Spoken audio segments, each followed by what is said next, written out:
Well, that was a great weekend of NFL football. I hope everyone sat down and watched, just like Tua. Okay, moving on. Let's start with the NFC West. You guys have to be the best division this year. Thank you. We do have 12 wins. You have 12 wins. We only have 11. You have 11 wins. We have 11, and everyone's injured.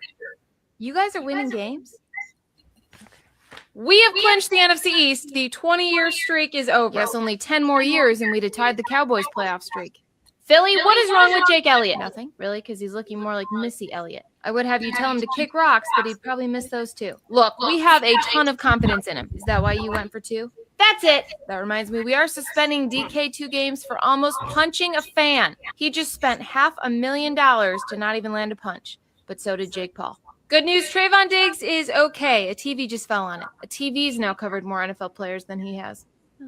Dallas, it's December, and you're already eliminated from the playoffs. In our defense, we were eliminated the day we hired Matt Eberflus. So get him in here. Matt, I thought moving you up to the booth was going to give you a better view of the field. Since when has the field been 100 yards?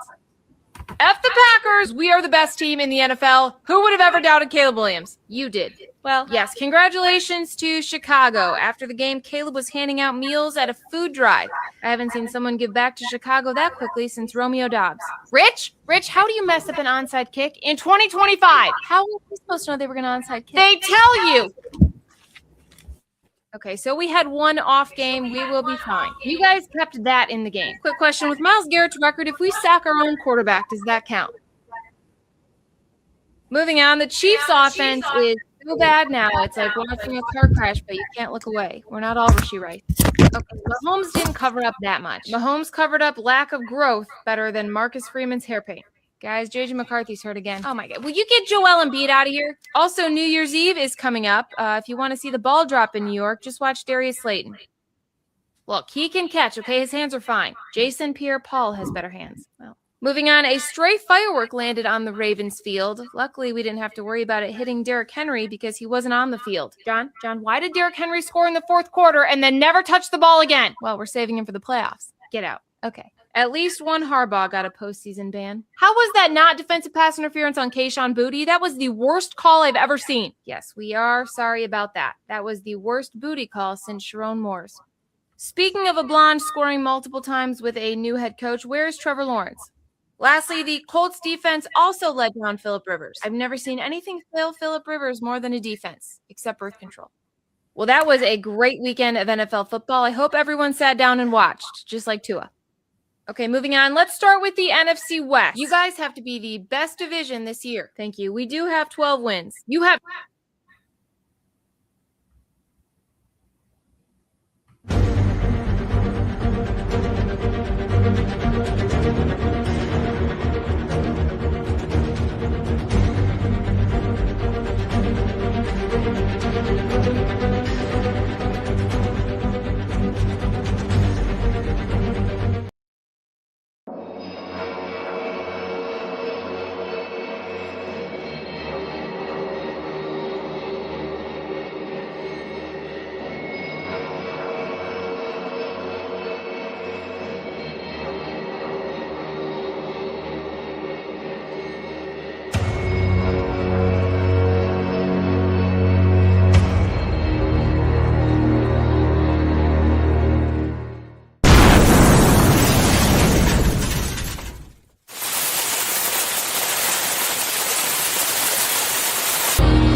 What's up? What's up? What's up?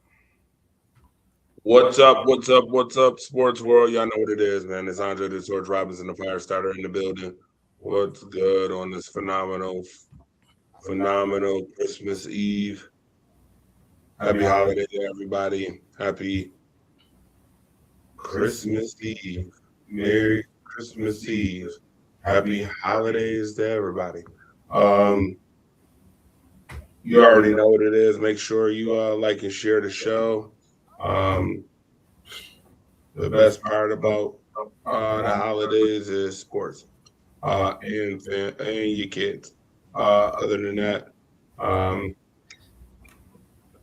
it's just another day to me. With that being said, oh my goodness, how the hell do you have freaking Monday Night Madness up here when I definitely had World Class Wednesdays up there? It's all good. Nevertheless, make sure y'all like and share the show. We're gonna welcome y'all to the Fire Lane today. We're gonna do some journalism and then talk about some other things too. We're gonna start off the show with something a little different today. We're not talking about we're not gonna start off the show with NFL. We're gonna start off the show with the fight. Obviously, you guys watched Anthony Joshua and Jake Paul go at it. Before we even get to talking about topics, though, I also have to introduce Mr. Friday Night Lights himself, Mr. Every Monday through Thursday, Coffee Talk, Mr. The Can Man. You gotta get rid of that. Sorry, that nickname is terrible. The Can Man that rocks the team that can. My guy, that gets on my nerves during the week, but nevertheless, still be a brother for sure, regardless of getting on my nerves or not. Yeah. I'm also sure that Marcus the Alphabet will probably get on my nerves during this show as well as I'll get on his nerves today as well. So get ready for a nerve rattling, fire starting alphabet show type show today. Marcus, what's up? What's good, everybody? You know you got an echo on, all right? Yep, I sure know that. Like 30 seconds, I know that. Is in about 30 seconds, it's not going to be there no more. Okay. Go ahead. What's up, everybody? I hope everybody's having a good Christmas Eve if you celebrate that. I want to send a shout out to my mom, Vanessa Betts. Happy birthday, Mom. A lot of y'all know my mom. I just want to wish my mom a happy, even though it's Christmas Eve, I want to wish my mother, Vanessa Betts, happy birthday. I bet you don't hear. Do you hear a echo now? No. Exactly. Okay. Shout out to all y'all. Y'all get to see me in twos today. You see 1, 2. Yeah, you get to see me in twos today. Ooh, right. Double dosage of.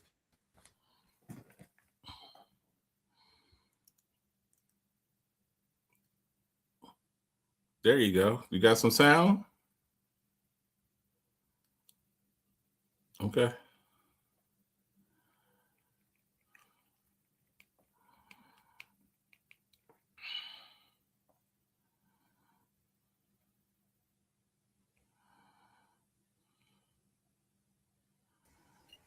All right. Anyway, couldn't get rid of me that fast. Of course, once again, I said you're getting a double dosage of me, and then all of a sudden, it went from 3 to 2. Now we back to 3. Marcus the Alphabet should know those numbers very well. Back to 2, 3, back to 2. Yeah, because that's how long it's damn near been since the Dallas Cowboys have won it. Okay, let me not start off the show like that. See, start off. You start taking shots, and I gotta fire back. That's how we go. See, as soon as I start off the show like that, then it's gonna be a very combustible show. But see, I told you I know how to. You see the psyche, mention the Dallas Cowboys, or mention something else, and you're gonna see exactly what happened. Did you see? You said the number 2? No, I said number 3. I said 3 and then 2. And that's significant because that's almost as long as it's been since. But I stopped myself. I did say the Cowboys, but then I stopped myself because here comes Marcus about to say some more. Because I was going to say two. I was going to say two. That's where the Green Bay Packers are in the NFC North. I was just saying, we're going to do numbers and stuff like that after number three. And since we're going to number three, Jordan Love, he's the third best quarterback in the NFC East, in the NFC North. So if we're going to do numbers, let's do numbers. Jared Goff, Caleb Williams, and Jordan Love, number three. So, yeah. So, it's all good. You don't believe that yourself, but okay, go ahead. All right, here we go again. See, this is how the shows start and get real combustible. Yeah. With the good. Look, I guess the alphabets with the good, quick. He was quick on his feet that time. Yeah. Gotta give him a couple of finger snaps. Give him a couple of these, a couple of these, yada yadas. Man, Marcus, if you don't get your ass out of here with that nonsense, Jordan Love is not the third best quarterback. Jordan Love might be Jordan Love. Speaking of the number two, Jordan Love might be the second best quarterback on his own team. Just saying, he might be the second best quarterback on his own team. That's cute. That's very cute. You know what? With that being said, you're just giving my team compliments on the fact that we know how to develop players. Unlike, never mind. Yeah. You know what? Let's go. Jake Paul got knocked the hell out, folks, by Anthony Joshua.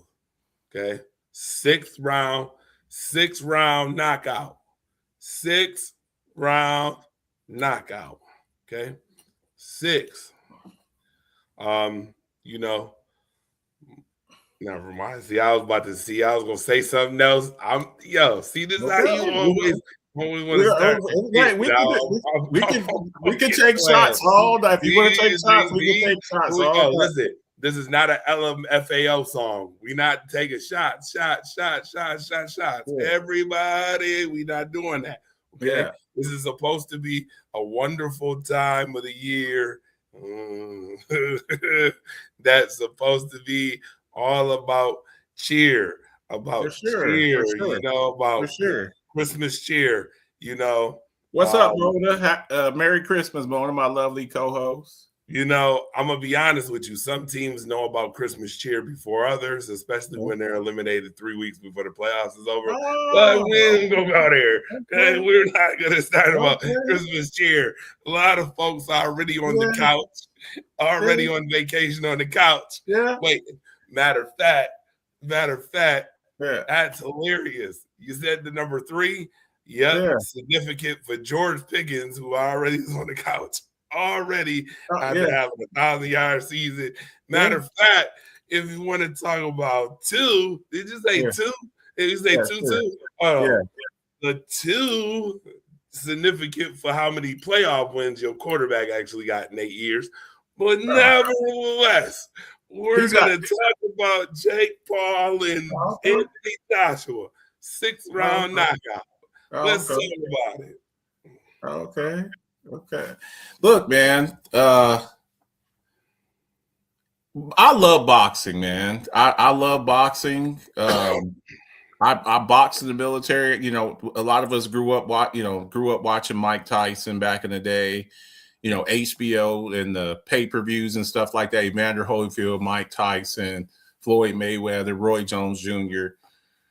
And it's just sad, man, that boxing has dwindled down to, what it is. It's a circus, man. You got these guys, you got these clowns, that are exploiting the sport. And look, I understand. Look, make a living, but let's. I love boxing, man. I hate what it's turned into, but I have to say, man, I enjoyed watching Jake Paul get his face caved in nearly as much as I enjoyed watching the Chicago Bears beat the Packers. But anyways, I really enjoyed him getting his ass whipped because he's a clown. Like, all joking aside, Jake Paul he's a cartoon character, man. He's a cartoon character. He's been taking these circus fights. He's fighting He's fighting welterweights and washed up MMA fighters. Tyrone Woodley, he needs to retire. By the way, he got knocked out again the same night. But it just goes to show you, if you're fraudulent, which I believe Jake Paul is, he's a fraud. He's a YouTube fighter, and but he's made a lot of money, and that's what it seems to be that people like nowadays. They like clown shows. They like these reality shows, the Real Housewives of wherever, the Jersey Shore and the Real Life and all these goofy ass reality shows. Hey, what do you expect? Your president is a real time television guy too. I wasn't going to say that, but yeah. But okay, but that's what is and he's a fraud, and he fought a 58-year-old Mike Tyson, and it just goes to show you, when you get in the ring with somebody who's around your age. I mean, Joshua's still about 36 years old, but he's a real fighter, and he's an active fighter. Mike Tyson ain't fought in 6-7 years, and he's 58 years old, and look, you can stay in shape. We saw Evander Holyfield get his ass knocked out too. Evander Holyfield is one of the greatest heavyweights ever, multiple time undisputed world champion. His last fight, he got beat up. These guys, they come back and they think they can do stuff. And it's just like, look, you in your mind, you can do it. You can train and you can do all this stuff and do sparring sessions, but it's just your reflexes and things like that. They just go away. And that's just what it is. But he fought a real fighter who still is an active fighter who, they're talking about maybe Joshua fighting Tyson Fury. I would like to see that. Maybe fighting Deontay Wilder. But it just goes to show you, when you're a fraud and you've been getting away with fraudulence, and I hate fraudulence, then you get exposed. And when he touched that chin, he and luckily he really didn't catch him as clean as he could have caught him. And I thought that Joshua kind of carried the fight a little bit. I thought he could have knocked him out earlier, but he kept running and grabbing him by the legs and falling down and all this stuff. He was in survival mode the entire time. He wasn't trying to win the fight. He was trying to, I survived 8 rounds with, I think it was 8 rounds. I think it was scheduled for 8 rounds, but it went 6. But that's all he was trying to survive. He wasn't trying to win the fight. And I think once he got in there, because a lot of people, they think they can do certain things, and then when they actually get in there, I think when he got in there, he actually was standing in the at the stare down. I think that's when reality set in, and you saw that look on his face right before he knocked him out. I was like, man, I really messed up. I want to let you know right off the jump that we got a caller on the line, and hopefully you can hear. Okay, caller, what's up? Hey guys. What's going on, Mona? Merry Christmas, Mona. I'm going to address Marcus on this. Surely to God, you're not going to sit there and try to feed to the people that Tyson was too old to fight in that fight. Tyson was too old. He was paid off. If Tyson had fought the way he trained, because I watched all his training videos, if Tyson had hit him one time in the first round, he'd have knocked his ass out. Yep, that's the thing about fighting, though. That's this beating that he got with the broken jaw. Shit, Tyson would probably caved his skull in. He would have. But here's the thing about you got to hit. Look, Mike Tyson has never been that great when it comes to stamina. Look. I started boxing because of Mike Tyson. Marcus Betts, 1 round. He would have been a first round. He would have been somewhere in around the 35-40-second mark of that first round. If Tyson was really going to fight him, I watched his training videos, and the way he was hitting them gloves, he was killing those guys that he was training with. One punch to the side of his face would have changed his opinion. Okay, hang on. Have you ever watched the movie? Bloodsport with Jean-Claude Van Damme? And it was all fake bullshit. That was all fake bullshit. Have you ever watched the movie Bloodsport? Yes, it was all fake bullshit. Okay. And you remember when he was up there, he was breaking the bricks. Do you remember what the guy said to him? He said, "That's cute. Bricks not hit back." when you're hitting gloves, that all looks good. A lot of these professional fighters, when they're doing the speed bag and all of that stuff, it's just like I told you with football. The only way to get better at football is to play football. You can do Tyson and Paul's fight to anything related to being real. You're not going to do that, not with me. I'm telling you, I told you from the get-go that was a fake fight. He was paid to lose.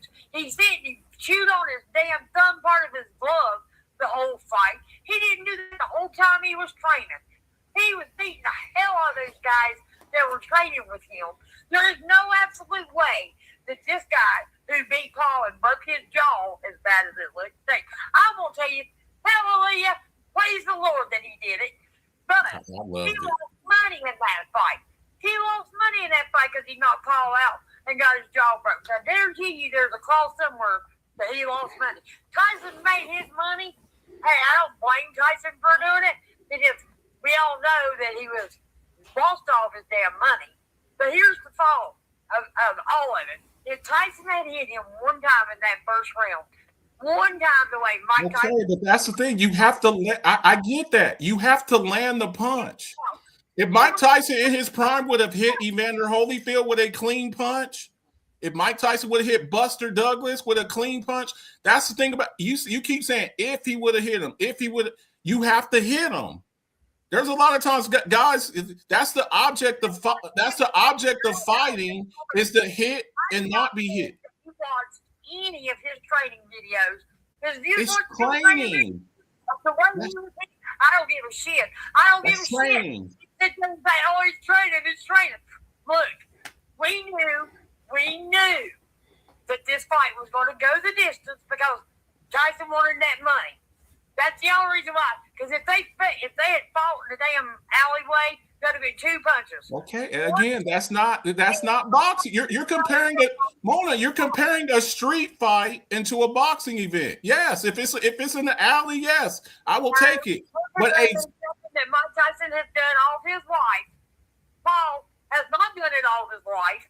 Tyson has done it all his life. And if Tyson really wanted to have knocked him out in the first round, then he had to go the distance to make the money that he was making. So there's no way in hell you're going to sit there and compare that to anything that's real in this world. There's no way you can compare that. I'm a huge Mike Tyson fan. I'm a huge Mike Tyson fan, but like every other sport, not just boxing, it gets to a point. Football, basketball. Michael Jordan and with the Washington Wizards, was he the same basketball player he was with the Chicago Bulls? No, but he was still better than half the damn guys. Okay, but I'm just saying though, what we were accustomed. Larry Bird on the Dream Team in 1992, was he the same Larry Bird from the 1980s when they were killing everybody? No. Okay, so and because the rules were different then than they are nowadays. I'm talking about his athleticism. Larry Bird's knees were shot. You can't even compare those basketball players from the. I'm not talking about the game. I'm talking about as an athlete at the end of their career. Larry Bird's knees were shot. When the money is involved, Tyson let that fight go. Allowed Paul to win the damn fight just so he could get them millions of dollars that he wanted. So you think Mike Tyson would risk? Hang on, you think Mike Tyson would risk his reputation? You think he would risk his reputation as growing up the baddest man in the world to intentionally lose to Jake Paul? Is that what you think? You damn right he did. He lost that fight on purpose to win that money.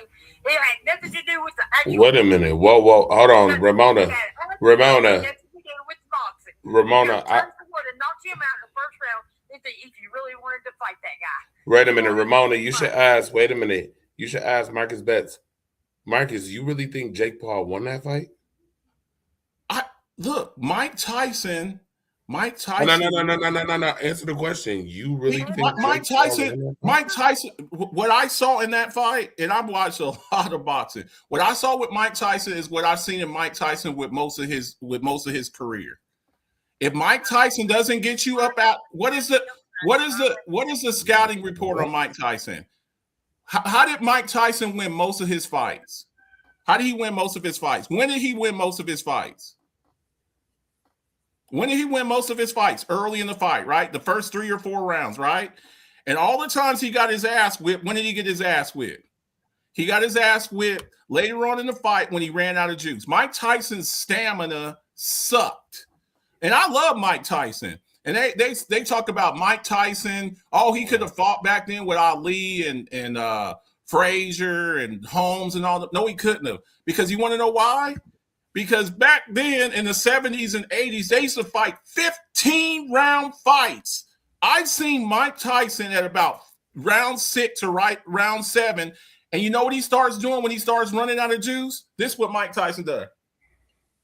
He starts biting his gloves because he's running out of juice. He's done it all of his life. I watched Mike Tyson. I fought because of Mike Tyson. His stamina sucked. So if he had shitty stamina in his teens and his 20s, what do you think his stamina is like at 58 years old? Even a world-class athlete. Guys get old. That's why they retire. Peyton Manning looked like shit his last year. John Elway looked like shit his last year. Okay? Kobe Bryant looked like shit his last year. All these guys that we revere because we remember them at their absolute powers. We remember them at the saddest thing that I ever saw. The saddest thing I ever saw was watching Muhammad Ali get beat up. I was a kid and I started crying watching Muhammad Ali standing in the corner and getting beat up and Larry Holmes yelling at the ref, telling him to stop the fight. And he was like in his 40s. So can you imagine at 58 years old trying to fight a 28-year-old, a 26, 27-year-old guy? Guys get old. That's what it was. That Mike Tyson, you can train and all of that, but guess what? When you get in the ring and you got to run and you got to move around and you got to actually fight and your legs start giving out, you think right now you're in your 50s, you think you could go out there and play a 9-inning baseball game? A 9-inning softball game and run after pop flies and grounders? You think you could do that right now? Listen, that all sounds fine and dandy. I asked one simple question. Mm-hmm. I get what you and Ramona was talking about, but I asked you one simple question. You thought Jake Paul won that fight? Mike Tyson ran out of juice. He wasn't throwing any punches. He wasn't throwing any punches. And I love Mike Tyson. But that's what I saw. I saw a guy who ran an old guy who ran out of juice. Sir. No? Sir. Okay. Jake, no, I'm not saying that if he ran out of juice or not. There's no way. And I agree with Ramona on this. Okay. And this is just for somebody who is around boxing, mm-hmm. who literally has friends who box, mm-hmm. who literally has friends who referee. I should have brung her on this show, by the way. Would have been hilarious. There's no way you're telling me Jake Paul won that fight. Mike Tyson took that fight for the money. And yes. So you think he took a dive? So you're saying he took a dive? What I'm telling you is that he let that fight extend all the way to the end for money. Yeah, absolutely. That's a dive. That's a dive. If you want to call that a dive, that's fine and dandy. Okay. Drivers, drive-ins, and dives, if that's what you want to call it. But what I'm gonna tell you is that wouldn't have tainted Mike Tyson at all. In fact, nobody even cared afterwards. Nobody cared afterwards that he did or didn't. So the tainting of his image that's null and void. People bought the fight because they were hoping to see the Mike Tyson that the killer Mike Tyson. That guy is gone. He's Correct. long Do gone. you know what Mike Tyson? I'm gonna tell you exactly what Mike Tyson did. You ready? It's the What's that? same thing, and I hate to compare the two, but it's the same thing John Cena did with the sport of wrestling. Don't. Are we? This is what we're doing. Yes. Don't. Hold on. Watch this. Okay. Please. Are Please, we really doing this? Hold on. Please do not disrespect wrestling unless you've been in a wrestling ring and you've actually trained. I've done both. So Okay. I've literally done both. Okay. I've been in a boxing ring and I've been in a wrestling ring. Okay. Okay. See, once again, Are we really comparing? We were doing so good. Are we really comparing WWE? What I'm telling you is that John Cena, literally his whole time, this retirement tour that he had was to move along boxing, and to move along wrestling. All the young wrestlers, yada yada yada, to give them more of esteem, more spotlight, more go. Mike Tyson did the same thing with Jake Paul, went the distance to give Jake Paul a light to go. A Wayman. Yes, absolutely. There's no way in hell you could have thought that Jake Paul really actually went. I don't like Jake Paul. What it sounds like is I'm defending Jake Paul. I think no way you could have thought that Mike Tyson just. I think Jake Paul is a goofball. I think he's a cartoon character. I just think he's a goofy ass dude. You know, he came in there with the Hulk Hogan intro music and the red and yellow, like he's Hulk Hogan. Like, I'm like, dude, come on, man. Like, come on.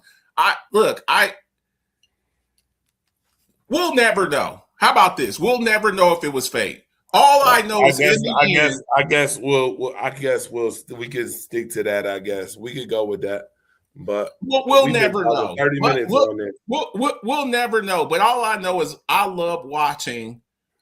It wasn't a game to Anthony Joshua. It wasn't a game to Anthony Joshua. And Anthony Joshua knocked his goofy ass out, and it was beautiful. Christmas is tomorrow. Guess what? What's up? Anthony Joshua is not the only black athlete that lost $45 million this year, this week for winning. Oops. Ooh. I guess he's not the only black athlete that lost $45 million for winning. Oops. What are we talking about? What are we talking about here? Oh, you know what we're talking about. We're gonna segue this right into the NFL. Okay. Right into the NFL talk. You know, we like to talk NFL. It was nice talking boxing for a half an hour, talking about that fight. But we also got to talk about another fight that is going on in the world, and it's respect versus it's respect in doing things emotionally versus keeping your composure and being a professional. DK Metcalf this week in Detroit once again runs into his heckler again, in which DK Metcalf decided to walk from the bench, which somehow nobody noticed. I find that funny. And grabbed this man by the hair and threw what looks to be presumptuously a slap, which he missed, by the way. If you look at the video, he didn't connect. He missed. At a fan, the NFL has banned DK Metcalf or suspended DK Metcalf for the next 2 weeks. It has been reported that the fans' conduct is being looked into currently. And for those who think that it is just a misconception, because there's a lot of people who think that DK Metcalf, that it was just hearsay, that DK Metcalf filed a report about this fan prior. No, it has been confirmed that he did, in fact, file a report about this fan prior to this incident. Also, in the video, you hear the fan say, that was my goal the whole time. So this has been a big topic this week. And now we are on a live show to hear exactly. I think you kind of heard Marcus the Alphabets talk about it on Coffee Talk. You never heard me talk about it on World Class Wednesdays. But I'm going to start with Marcus again. And Marcus, for those who don't watch Coffee Talk or didn't watch Coffee Talk, who should, let us know what you think about the situation. Look, the guy's he's a professional troll. All right, he's a troll, and I want to reiterate this. I've done several pieces on this. I've talked about it for nearly the past 3 days because at first it was, Monday. That's when they first kind of acknowledged it. Then Tuesday, DK got suspended. Today, they denied the appeal. So he's got to follow through with it and miss the next 2 games. So we've been talking about it for the past 3 days. And by no means am I siding with the fan. But as a father of 2 young black men, when I see DK Metcalf, I have a 28-year-old son and a 26-year-old son. DK Metcalf is 26, 27. So he's like the same age as my sons. You and I both know that certain people are punished differently, and we have to carry ourselves. And you're shaking your head. That's just the reality. No, sir. Okay. My shake. Okay. The shake was I agree with you. Okay, sir. All right. The conversations that I have with my sons are not like the conversations that other people have with their sons. You make a mistake as a young black man, and you're gonna be sent to the shadow realm.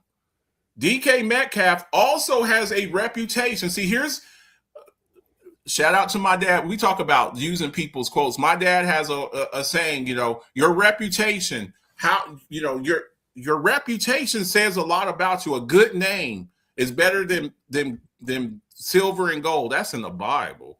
A good name is better than silver and gold. DK Metcalf does not have the cleanest of reputation. He kind of has a reputation, even in Seattle. And we're not just talking about with this fan of, getting riled up really easily. And when people know that they can rile you up and they can push your buttons and they can easily distract you. I remember back in the day, Dennis Rodman, he used to mess with Karl Malone and he used to mess with Alonzo Mourning. He would go up to him and pinch him on the ass and mess with them and get in their head and try to get them suspended and all kind of. That's what he used to do. He used to antagonize people. When people know that they can push your buttons and easily distract you, every chance they get, that's what they're going to do to you.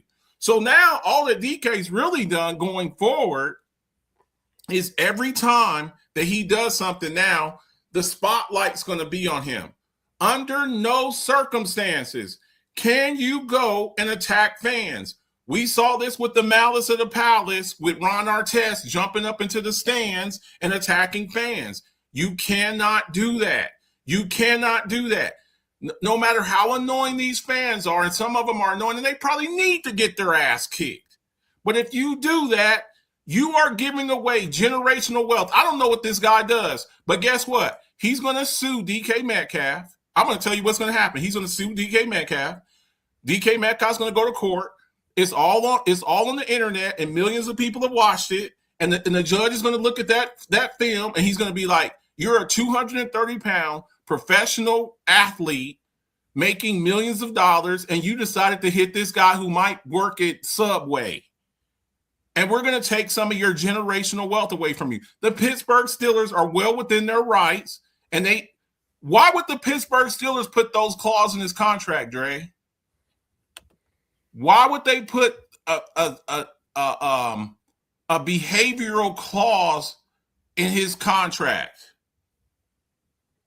Why would they do that? Unless you have a reputation of doing things that you probably shouldn't be doing. I would imagine George Pickens, when he signs his contract here in the next year or so, there are behavioral clauses in there. You cannot hit fans. You are not the first athlete to be antagonized by fans. I used the example this morning from the movie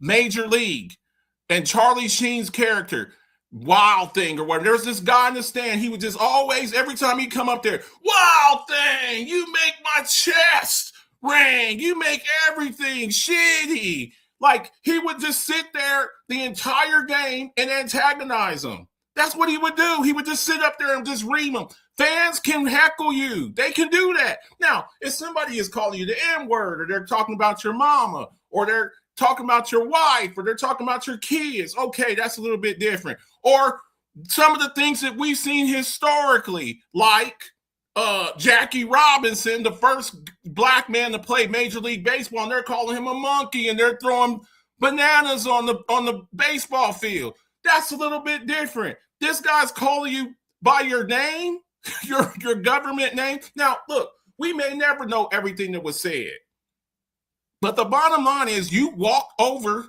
to the bleachers from the sideline, which is about 30, 40 feet, and you walk towards this guy. In no court in the United States of America, if you go to a fight, you and some guy are arguing at a bar, and I'm on one side of the bar and he's on the other side of the bar. He's like, Marcus, F you. And I walk towards him. In a threatening manner. I'm going to lose that case every time. So I hope they use this. I hope DK uses this, because the Steelers right now could cut his ass and void his contract. He's already going to lose $500,000, $555,000. And the Pittsburgh Steelers can void his guarantees, $40 million. Is it worth it for $40.5 million? Is it worth it? That if it's worth it to you, it's like, fine. But it's not just me saying this. This is other professional athletes saying, you're a dumbass. You're a dumb. All of the sports talk, and these are former athletes saying, hey, bro, you fell into the trap. So it's a sad situation. The guys are goofy, but this guy is about to get generational wealth because DK Metcalf can't control his anger. So it's unfortunate. I hate to see stuff like this. I'm with DK, and even the owner came out, Mike Tomlin came out, and he said, hey, I don't support what DK did, but I support DK. That's Mike Tomlin. That's his own coach. So when you play silly games, you win silly prizes. So we'll see what happens. I hope everything works out for him, but DK Metcalf is not going to get out of this. He's not going to get out of this unscathed. He's just not. He's not going to get out of this unscathed. That's all I got on it. Marcus the alphabets. From a fatherly standpoint, your diatribe deserves a phenomenal round of applause. Folks, if you have younger kids, you need to let them watch this. This is a perfect example of don't let your emotions get the best of you. Don't let people get away with buffoonery. Make sure you stay even keel with certain things. I don't even want to go spiritual with this. I mean, he took it to the Bible, finding Dandy a good name, yada, yada. I don't want to talk about, the devil using people to distract you, yada, yada, yada. I don't even want to go there. DK Metcalf should have walked away. As hard as it is to walk away, because we are all humane, DK has millions of reasons not to incite violence on someone I totally understand that. For that, DK has to be accountable.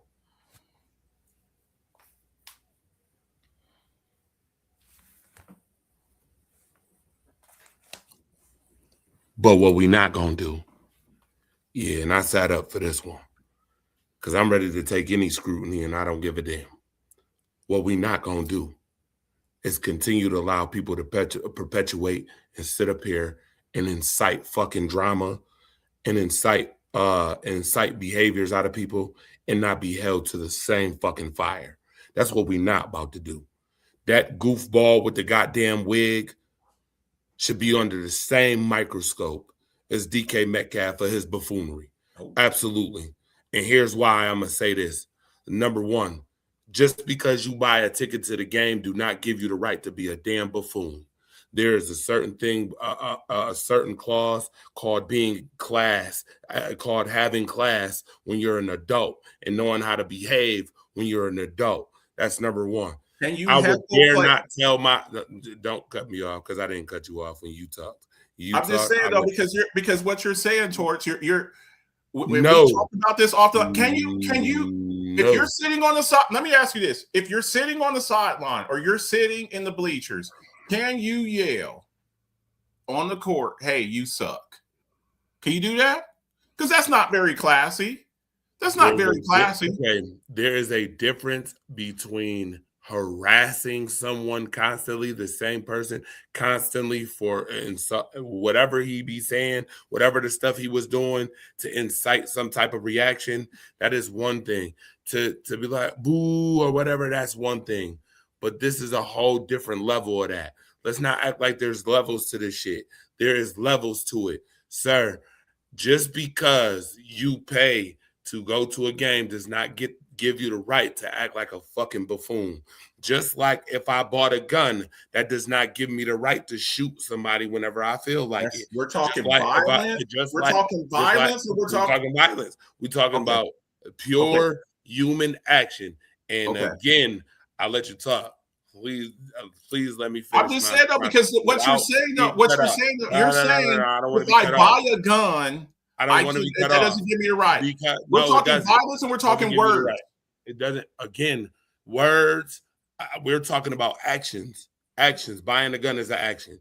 We're talking about being a buffoon. That's an action. We're talking about buying a house. That's an action. That doesn't give me the right to do whatever I want. Just because you buy a ticket to a game does not give you the right to act like a fucking buffoon and incite certain behaviors, because that was his entire goal. Even his nephew literally was on Twitter and said that he'd been doing this for years and that he'd been waiting to do this for years, which means this was premeditated, which means he purposely was doing that to incite some type of reaction, right? Okay. Let me ask you something. Hold on. To me personally, he needs to be held under the microscope. He's not going as well. And you know what's weird about this? You know what's funny about this situation is the simple fact that corporate media will put certain shit up under a microscope, yet let certain shit walk. My question is, did they have the same energy for other people who have put their hands on other people in past? I can tell you there's multiple cases where they haven't had the same energy. I can tell you right now, if this was the opposite, watch this. If this was a black man heckling Caitlin Clark, we'd be having a total different conversation. See, that would be sad. Even if it was if this was somebody heckling Tom Brady constantly, we'd be having a different conversation right now. Are you seriously saying that with a straight face? I'm saying Tom Brady getting heckled. Again, if this was I just reversed it. If it was a black man heckling Tom Brady, this would be a totally different thing. In fact, they'd be like, the conduct by this fan is thuggish. He's acting in a certain manner, yada, yada, yada. I have not heard one media outlet who gets to the root of the problem, which is this person's buffoonish behavior, yet. And that to me is a problem. When DK literally went to the NFL and reported this first. Okay, That's but my you're still missing the point. He walked over to. That's my he point. What was the fan on the field? Was the fan on the field? Yes or no? Now, if the fan would have came onto the field, or he was coming over the balcony. He actually was. How you think DK pulled his? First of all, you called him a professional. Wait a minute. Yeah, you called him a professional troll. I'm sorry. If I'm a professional troll, I would have never got my hair caught by DK Metcalf. Number one. Right. You can't be that damn professional. How far? Okay, I got you. How far are the benches? How far are the benches from the bleachers? How far do you think that is? You're saying you're saying that he was hanging over by the balcony. How far are the bleachers from the benches where the players are sitting? Because it looked to me about like 50 feet. 25 to 50 feet. You walked over to him. This is why he got slammed. This is why he got slammed and why they upheld the suspension. You went from the bench. It's like somebody's yelling at you. Somebody's yelling at you in your house right now, in your apartment, in your house, and they're talking crap to you, and you walk from where you are to where they are on the other side of the house. If you walk over there, there's probably going to be a problem. There's going to be a problem. You walk over to him. Look, the thing about this is making it seem like I'm supporting this guy. I'm not. But as long as the player is not calling you racial epithets or religious epithets or talking about your mama or talking about your kids or talking about your wife, they can boo you. You don't know if he did or not. You don't know that he did or not. Okay, first of all, let me address this. Number one. Okay. I'll be damned if a motherfucker yell at me in my own apartment and think that I won't get up and it won't be no action. I was just saying. I was using as an example. Nobody would do that. The main thing I'm talking about is that he went over to the guy. Fans don't have to be classy. They don't have to be classy. They don't have to sit up there. You still got to act in a certain manner. You still got to act in a certain manner. What kind of sports? You still got to act in a certain manner, right? What kind of sports are these? It starts with a P. Oh, what kind of sports? What kind professional sports? Professional. Guess what? That means and watch this. Guess what? Guess what, sir? And you know what's so funny? What's so funny? What's that? In certain professional sports. Yeah. See here, I, sir, you know this. So you can't talk to me the way you would talk to anybody else. Some normal individuals that don't know better. You could talk to me though, and I'm not saying that nobody watching don't know no better. That's not what I'm saying. But what I'm saying is, no, I'm not. What I'm saying is, in a nutshell, is, sir, the Buffalo Sabres have a fan code of conduct, sir. Okay. Every sport, professional. Okay. So again. Don't act like you don't know that there is a fan code of conduct. And in this case, because DK Metcalf already the first time reported this, guess who else I feel like has failed in this situation? See, we got to look at all sides. We can't just look at one. I don't do that. I keep it very across the board.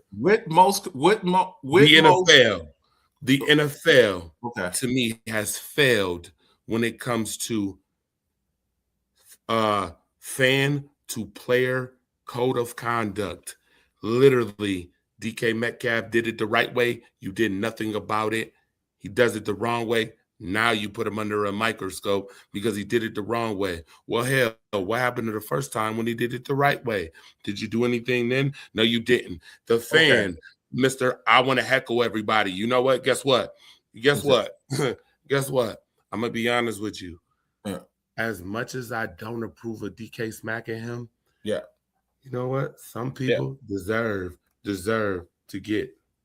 Okay, well, guess what? And I totally agree with you. But once you do that, look, again, going back to Jackie Robinson. Jackie Robinson was the first Black man to play in the MLB. I don't think any athlete today went through what he Wait a went minute. through. Whoa. Hold on. Before you get to that, Marcus Heron, recently a black man was yelling too soft and he was kicked out of the stadium. What? Exactly what I'm talking about. I bet you, like I said, if it was a different, see, there's always protection for the complexion. Yeah. When it comes to certain shit, and frankly, I'm sick of that. The protection for the complexion shit is annoying. And then in this case, there's another perfect example of protection for the complexion. Mhm. Because if this was somebody else, like I said, this would have been totally looked at totally different. Why we don't have them under the microscope, have him under the microscope for his buffoonish bullshit and his bad behavior, because he's the root to the problem, is buffoonish to me. Of course, see, here's the thing. Certain media outlets don't want to tackle certain stuff because they're afraid that they're going to get looked at a certain way by their bosses. Okay. All right. Okay. See now, honestly, you're talking about protection for the complexion. Okay. See, now you're gonna make me take it here. Do we feel the same way about Buffalo Bills fans throwing snowballs at Patrick Mahomes? Thank you. Hold on, watch this. Do we feel the same way about that? Hey, no, let me finish. Do we remember the playoff game a couple of years ago when George Pickens, when he was still with the Steelers? And this Thank you. Hold on, watch this though. I'm gonna respond to that. I'm gonna respond to that. No, but I want to finish my respond to that. No. Thank you for giving me another example where I literally have experience, because guess who was right there for that? Okay. Guess who was that? Hold on. Ooh, whoa. Guess who was the same security supervisor telling folks if they didn't stop throwing snowballs, they was getting kicked out? Matter of fact, guess who the same security supervisor who was kicking folks out after that? Do you notice that? Do you know that the Bills literally? No. Wait a minute. Do you know that the Bills literally made a announcement over the loudspeaker saying that the Bills team would be flagged if they continued? Okay, that was one game. Last year. Okay, guess what? The Bills, they didn't just do it one game. No. I'm giving you. Listen, I'm giving you a prop. Okay. You got somebody who was right there. You got somebody who literally was experienced the shit. Okay, Marcus. Yeah, I was there. It was more than one game that they was doing that. And guess what? Not only did people get kicked out, yes, thank you, Will Lumbumbar. It was the Miami game too. Thank you, Will. You know that we be at these damn games. Okay, sir, I saw last year. This is just last year. Okay. I'm saying there is a history. So last year, after the Chiefs eliminated the Buffalo Bills, I saw this with my own eyes. And Patrick Mahomes was going towards, and they were throwing ice and snowballs and hitting him in the head with it. Anybody go to jail for that? Yep. Anybody go to jail for that? Guess what? Mark is the alphabet. You ready for this? Ready for this? Because that's assault. Hold on. I already had hit the exits. It was gone because of that buffoonish shit the Bills did. But that's what I'm saying, though. That's what I'm saying. So you're saying, but the point I'm trying to make, and look, I want to preface this by saying, okay, because me and you, we talked about this off the air, and I think I feel comfortable enough saying this. You have idiot fans in every fan base, right? I saw one time the Philadelphia Eagles, they're throwing batteries on the field as Santa Claus. But what I'm saying, you just said at the beginning of this debate that fans have to conduct themselves with class. But on the next token, those same fans, probably some of those same fans that were throwing snowballs, we've said several games, right? I know for a fact the Pittsburgh playoff game, the Miami game, the Kansas City game. Correct. I believe, I'm just taking a guess. Those were some of the same fans, right? That maybe have end zone seats that were throwing snowballs at Patrick Mahomes because they were mad because they lost the playoff game. Yeah. Did anybody go to jail for? Because to me, somebody talking shit and saying you suck or calling you by your government name, that's annoying. It That's ain't not- the same as somebody throwing a damn Okay, watch this. ice Is ball at is you. that all he did though? Because I doubt that that's all Okay, he did. I don't We're care. not gonna, Did hold on, he- watch did he this. Hold on, but watch physically- this. Not did he even just that. physically- Hold on, Did he physically attack him? Right, I'm going to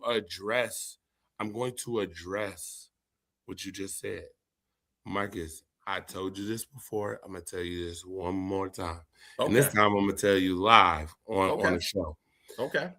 Andre the Torch Robinson, the fire starter, is not responsible for what everybody does in the city of Buffalo. No, Okay, doubt. not responsible for that. But So I'm that's number one. I'm Number answering two, what you I said. You're can saying tell you people that need to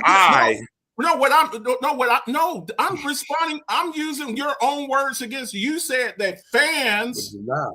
No, you just said that fans should have a code of conduct. The Bills, yes, There have Bills been fans should several- do. There Absolutely. have been several games Absolutely. that we have seen. Absolutely. Is there a code of conduct that says when it snows out and we're playing a playoff game that you cannot throw ice and snowball at the opposing player's Marcus, absolutely. Absolutely. Or the NFL wouldn't even have made an announcement saying that if you continue to do it, that it would be a penalty. Okay, against but I'm the other saying, you team. just said if So- you continue to do No. Hold on, you've watch done it this. several I'm not even gonna times. watch this. I'm not even gonna say that. Marcus the Alphabets. Yeah. I know me personally, Mhm. I have held to that standard. If you act a Okay. buffoon, I'm kicking you out. Okay. And have I kicked people out? Yes, Okay. absolutely. Okay. Absolutely. You know what? You know what the benefit in Detroit is? You ain't got a chance It's a to throw no dome. damn snowball Yeah, because it's a you're dome. It's a indoor. How dome. about that? It's a So dome. let's not even go there on that Yeah, snowball it's a- stuff. it's a- But they it's a- can't throw snowballs in Detroit, or they probably would throw snowballs too. Stop acting like Buffalo is the only team that throws snowballs at people. You gotta stop. I told you about this before. I'm telling you again. Stop acting like Buffalo is the only one with an opinion, or the only ones that do stuff. You keep using the playoff examples. I have All I'm never saying- seen. Look, all I'm I'm sure saying there is are. Buffalo I have fans never is seen. buffoons, too. Torch, I'm a little bit older than you. I have never seen in a playoff game, during a live play, during a playoff game. I'm talking about during shit. the actual gameplay. You gonna actually make me look this up right now? to see You're how gonna have to many actually teams- during a playoff Okay, game. here's something else, sir. I gotta bring up Okay. to your attention. Okay. You mentioned DK Metcalf has a behavior clause in his contract. Yeah. Okay. Marcus the Alphabet. Yeah. Do you know that every professional athlete has a behavior clause in their contract, sir? Look it up. It's right here. Every player has a behavioral clause in their contract. Okay. Hold on. I'm gonna tell you exactly what it's called. It's Okay. called. It's Okay. called actions that are deemed detrimental to the team or club, sir. Mhm. Michael Jordan even had a behavioral clause in his contract. So you said, why did DK Metcalf have What? Okay. all No. But here's the thing. all of them? Got you. Because there is a player code of conduct. Here's the difference. See, Come on, man. like you just said, there's levels to this, where we know that you're such a goofball that we can void your contract. Yes, I'm reading it here. We can void. Not everybody has that in their contract where we can void guaranteed. There's punishments. Torch. You're not listening to me. Where yes, we can punish you, but not everybody in their contract has a clause in there that says if you do anything that the gist of it is if you do anything that we deem unacceptable, we can void. Not fine you, not suspend you. We can totally void your contract. Because there's levels of punishment, like the coach from Michigan. Okay, I'm sure that there's the code of conduct they have for him. You got a couple of speeding tickets. Oh, you got some parking tickets. You're sleeping with a staff member. You're Marcus, sleeping weekend Alpha and weekend. Vets, Yes. once again, and I want the general public to have the full acknowledgement of what is being said and told.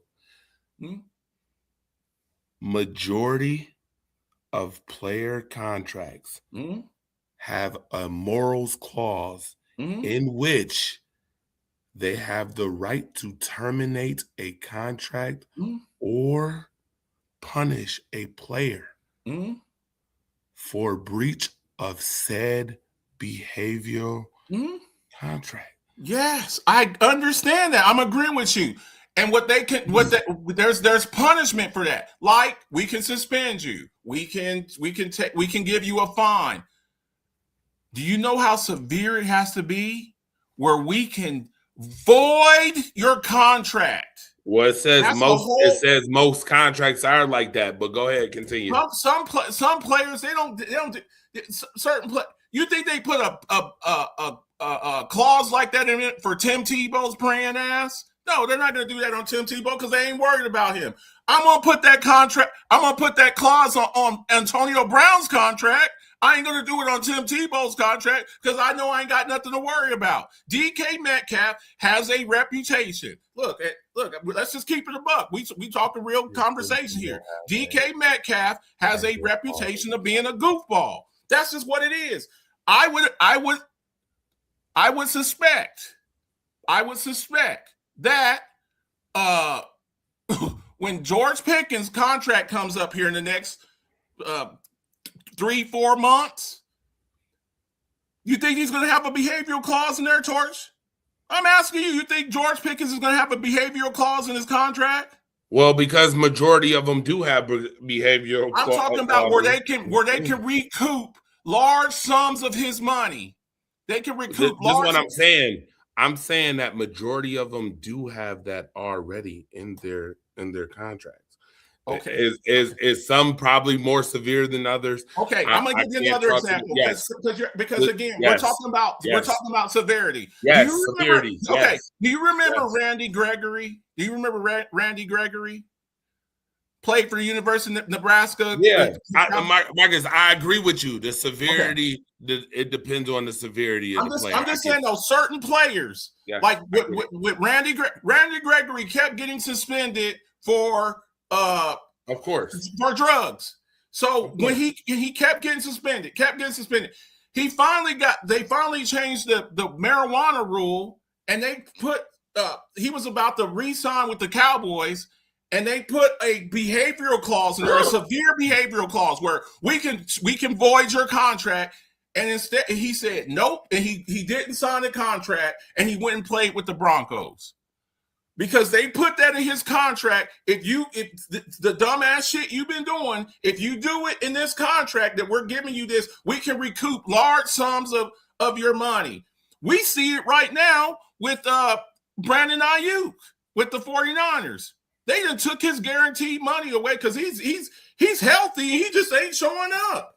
That's breach of contract. That's conduct detrimental to the team. So again, DK Metcalf has the whole gist of this is you in a moment of anger because you could not control your anger, and I'm not supporting this goofball.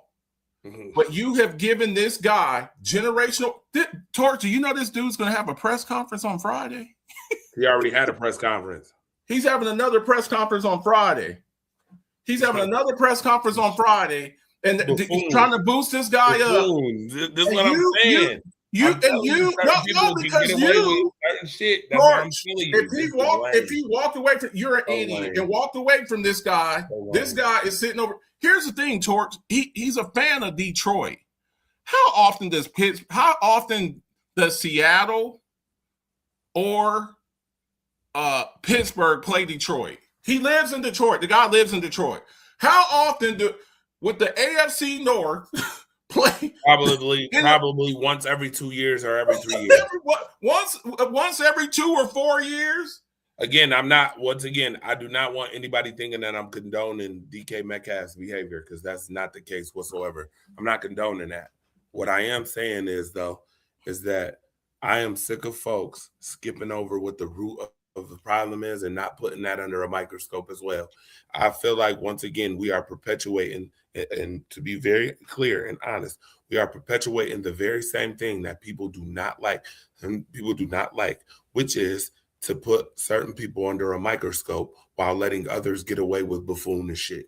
That's my debate and my whole argument on this whole situation. And again, and I'm going to say this again. When you, in the words of Uncle Ben from Spider-Man, okay, I'm a big Marvel fan. With great power comes great responsibility. Exactly. So you can say, what does this person get treated there? And what does this person? Jimmy Johnson, one of my favorite coaches, he used to say, I treat all of my players fairly, but I don't treat them all equally. So guess what, Marcus? Michael, I'm not going to treat Mike. I'm not going to treat my all-pro wide receiver. What's so funny about this? No, guess what's so funny about that comment? What's that? It's funny how it only holds weight when it comes to certain people. Because guess what? You can have the umpteenth most power and still not be held responsible when you look a certain way. You can also be the lowliest of folks and still not be held responsible. So explain to me what the difference. I'm just trying to figure this out. This is what I'm talking about. Once again, bringing things to the forefront and being consistent across the board. That's my problem. Okay, here's the thing. When you have certain positions, you're held to a higher standard. Certain positions. Again, you know what certain is? Certain is another word for skip out on accountability when it comes to certain. It's not. Yes. If I'm Pookie from down the street and I cheat on my wife, no one cares. If I'm the pastor of a church and I'm a pastor of a church, or I'm a principal and I'm sleeping with the students, yeah, that's a problem. So Guess again, when you're in powers, no, watch this. You know what's funny? That's a lie. That's a damn lie. No one cares if Pookie cheats. Yes, they do. If you cheat, hold on. Yes, you do. If Pookie, and I hate to bring this to coffee talk because now I feel like we're talking life and some sports here. If Pookie cheat on his wife, that person's family gonna care. Not only is that person's family gonna care, but Pookie is probably getting half of his shit took and going. And if you got kids, going downtown for child support too. They gonna care. They care. Wait a minute. You ain't got care. But hold on. What do you mean you ain't got nothing? What do you mean ain't got nothing? What you think may not be nothing may be something to somebody else. Hold on, but watch this. You mentioned sleeping with kids. You mentioned sleeping around with students. That's funny. Shamar Moore from Michigan just got busted sleeping around with a student, and all this other stuff came out. Do you notice how they made sure they included all that information in the report? Marcus the Alphabets. Do you know that I covered the MAC conference in college football? Okay. You know that, right? You do know this, right? Come on, man. You know this. Again, experience. Once again. Okay. You know that I've literally met Ohio Bobcats head coach, right? Was he put under the microscope the same way? Did he get fired? Did he get fired? Did he get fired? Did he? Yeah, he got fired. Wow. He got fired. And here's the other thing. Hold on. Watch this. Was it all over the media? Like I'm gonna answer the question for you. Where do we put Michigan as far as? No! See, this is what I'm talking about. Okay, no, because you're comparing apples and oranges. Okay, here we go. You just said under a microscope. No, I don't give a rat's ass if he coached at Michigan or he coached at Ohio. It makes a difference though. If the coach at Ohio State. Do they both coach Division I football? Do they both coach in the NCAA? Again, we just talk about levels. We just talk about if the head coach for Eastern New Mexico is messing around with students, it is not going to be on the news cycle Hey, hold on, Marcus. You know how funny that is? You know how funny that is? You know how funny that is that you mentioned Michigan? You mentioned because he went to Michigan and because the other one went to Ohio, that somehow supposedly the news cycle should have been different. I'm not saying it should have been. I'm not saying it shouldn't have been different. I'm saying okay. As long I'm not saying it should have. No, I'm not saying it shouldn't have been different. I'm saying when you're Michigan, and this is why I'm so disappointed with Sherrone Moore. Marcus, how many good players come out of the MAC conference? Oh, hold on, watch this. How many good players come out of the MAC conference? I mean, I'm sure there's a couple. It ain't like Michigan. Okay, Michigan, let me ask you a question. Hold on, whoa. George, are we really? No. What do you mean? What do you mean? Great players come out the MAC conference, just like great players come out. Great players come. There's players that come from Alaska. I'm not going to go look for players from Alaska. Hold them to the same standard, Marcus. My whole point is they're not. I'm saying though. They should. Okay, and there should not be hunger in the world, but there is. Okay. Guess what? Khalil Mack came out of the MAC conference. Name a player from Michigan in the last 5-10 years that's bigger than Khalil Mack that came out of Michigan. Name one. This come out of Michigan. Hold on, time out. Let's hit him with the Jeopardy. Let's hit him with Jeopardy music. In the past. Okay. Khalil Mack came out. What year did Khalil Mack come out? What year did Khalil Mack come out? What year did Khalil? Name one. You can't name one though. I'll give you one. Damn. Who? I'll give you one. The second highest paid defensive player in the league. And who would that be, sir? Aiden Hutchinson. Oh, Aiden. Aiden Hutchinson. He's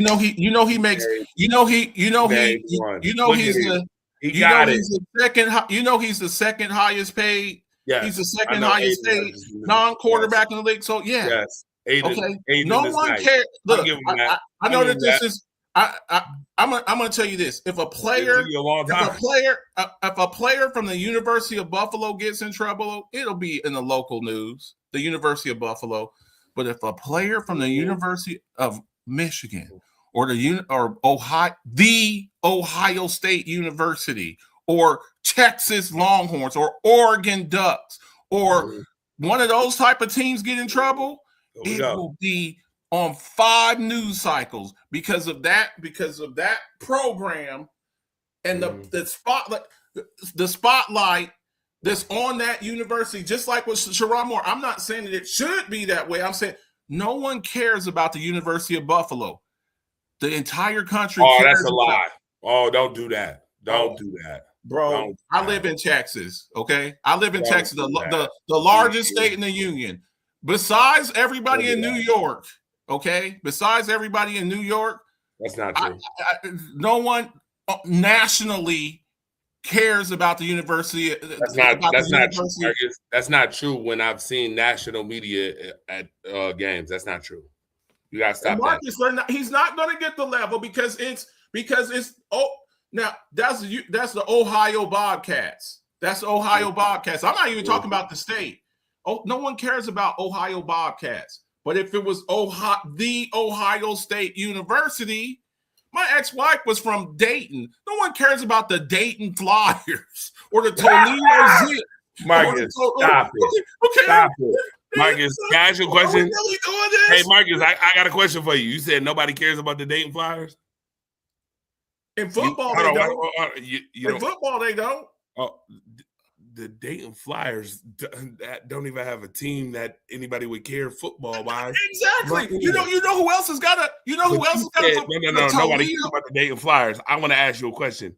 Have you ever been to a tournament where the Dayton Flyers played? And in basketball, my ex-wife is from Dayton. Okay. My ex-wife was from Dayton. Okay, watch this. Yeah. Marcus the alphabet. You'd be surprised on how many people care about universities and teams you think people don't care about. You'd be surprised. We're talking nationally. I'm talking nationally, sir. Do you not understand? Nationally, do you not understand that people nationally come out from all over? They do. You look. There was a Jamaican bobsled team. Okay, there was a Jamaican bobsled. I don't want to hear about Cool Runnings. I don't give a shit about Cool Runnings. But guess what? When I go looking for guys that are going to be a bobsled team, I'm not going to Jamaica. Okay, I'm sure that there's guys there that I'm sure that there's an ice skater from Somalia. Okay, there's probably an ice skater from Somalia. I'm not going to Somalia to look for ice skaters. Okay, so the bottom line is the attention where you go and where you come from. Sometime, if you're a basketball player at the University at North Carolina or Kentucky or UConn or something like that, vanity is vanity. Watch this. I honestly, vanity is vanity, and guess what? I bet you certain things that happen in Buffalo you would hear on national news. Yeah. Once again, picking and choosing. I don't like choosy. Listen, choosy moms choose Jif. First and foremost, let's be clear on that. Choosy moms choose Jif. Should everybody be here? I guess what we're trying to say. Coach, listen what he said. There's no consistency. Thank you. That is what I'm talking about. It's not going to be consistent. No consistency. No equality. I was in the military. I believe it. Hold on. I told Marcus this too off the show. I'm an equal opportunity type of guy. Okay. Here's the thing. I was in the military. I was in the military. Hold on. Wait. Hold on. Whoa. Wait a minute, Melissa. Here's your quotable in the night for Marcus Betts. Ready, y'all? This is one of his favorites too, and it includes the word favorite. So you already should know what my quotable about to be. I do not play favorites, sir. I do not play. I don't. Marcus don't. But let me tell you what. I don't play favorites. But guess what? I don't give a shit if you was from Zimbabwe. I don't give a shit if you was from Idaho. Okay. I don't give a shit. I don't give a shit if you was from the lovely Springs of Vermont. If you fuck around, okay? I don't give a shit if you was Coach. Hold on, watch this. I don't give a shit if you was Coach Becker. You know who Coach Becker is? He coached the Vermont Catapults in the tournament. One of the most likable. Well, you tell your kids, no matter how much it may cost you, you go down with the cause. Okay, I'm gonna tell my sons, look, you have to pick and choose your battles. Me tell who? What you talking about? What I tell? No. I'm saying I would tell my sons. And look, everybody go around the corner and go right now. I tell my sons, look, there's times you have to pick and choose your battles. You can't fight every battle. Shit, DK Metcalf. When we keep going around. No. It's called real conversation. I don't give a damn. You say what you want. I'm still gonna have my thoughts any day of the week. And I told you, I'm an equal opportunity guy. You can't knock that. You got what you want. I just hope if you're ever put in a position to make $45 million, I would hope he know better. Jeremiah know better. Okay, I would hope. You know better. Somebody's heckling you, and instead of walking over to them and catching a case and getting suspended for 2 games when your team needs you during the playoff push, because the Ravens still technically, if the Ravens went out and the Steelers lose both their games, do you know who wins the AFC North? That's how critical this is. Oh, I know. In the words of Mike Tomlin, I saw Mike Tomlin say this to a player one time. He said this, Torch. This cause is bigger than you. This cause is bigger than you. He was disrespecting me while you're sitting over there arguing with that guy and fighting with that guy. The clock is ticking, and we're trying to make a comeback. This cause is bigger than you. Even Mike Tomlin, his coach said. You want to know what's so funny? even Mike Tomlin, his coach, said, I do not support what he did, but I support him. Basically, what he was saying was your decision making. So now the Pittsburgh Steelers got to go into a game without their number one receiver against a division rival this weekend. Without their number one receiver, with the division on the line, because you can't control your emotions. So you keep telling them, look, he said something. He called you by your government name. You go over there and punch him in the face. You go right ahead with that. But I'll tell you what, they ain't making a big deal. Okay, but hang on. No. But here's this. It's not a big deal right now, but I'll tell you when it will be a big deal, Torch. You ready? Go ahead. Let the Pittsburgh Steelers miss the playoffs because and their passing game be shit. Okay, watch this. You ready for this? What's going to happen, Torch? You ready for this? No. I'm glad that you bring that up. Okay. I'm glad that you bring that up. You know what's so funny about this whole situation? Mm-hmm. See, I see everything from all angles. Okay. I, once again, am an equal opportunity guy, which means I don't just see things from right here. Okay. I am a person of intellect. Okay. I see all angles. Y'all know what's so funny about this, y'all? It's funny how the league gives DK Metcalf 2-game suspension, upheld the suspension, yet it's been documented that he already reported this guy before this, did not take that into consideration. What topic has been a large topic in NFL media this year? Oh, that's right. Mike Tomlin getting fired. Interesting. Interesting that the NFL would suspend their star player for the rest of the season, knowing that the last 2 games of the season, your division and maybe your job is even on the line. Okay. So now watch this. I look at it this way. Is this a way to incite Mike Tomlin to get fired? No, because he's already broken the record of not having losing seasons 19 straight years. But I don't mean that. He had the record last year when it was 18. He had a record last year when it was 18. Guess what? Here's the thing about it. This punishment could have been so much worse. They could have said to him, you're suspended for the rest of the season, including however long the Steelers are in the playoffs. It's that serious. Because when Ron Artest and them had the Malice in the Palace, how many games did they give Ron Artest for that?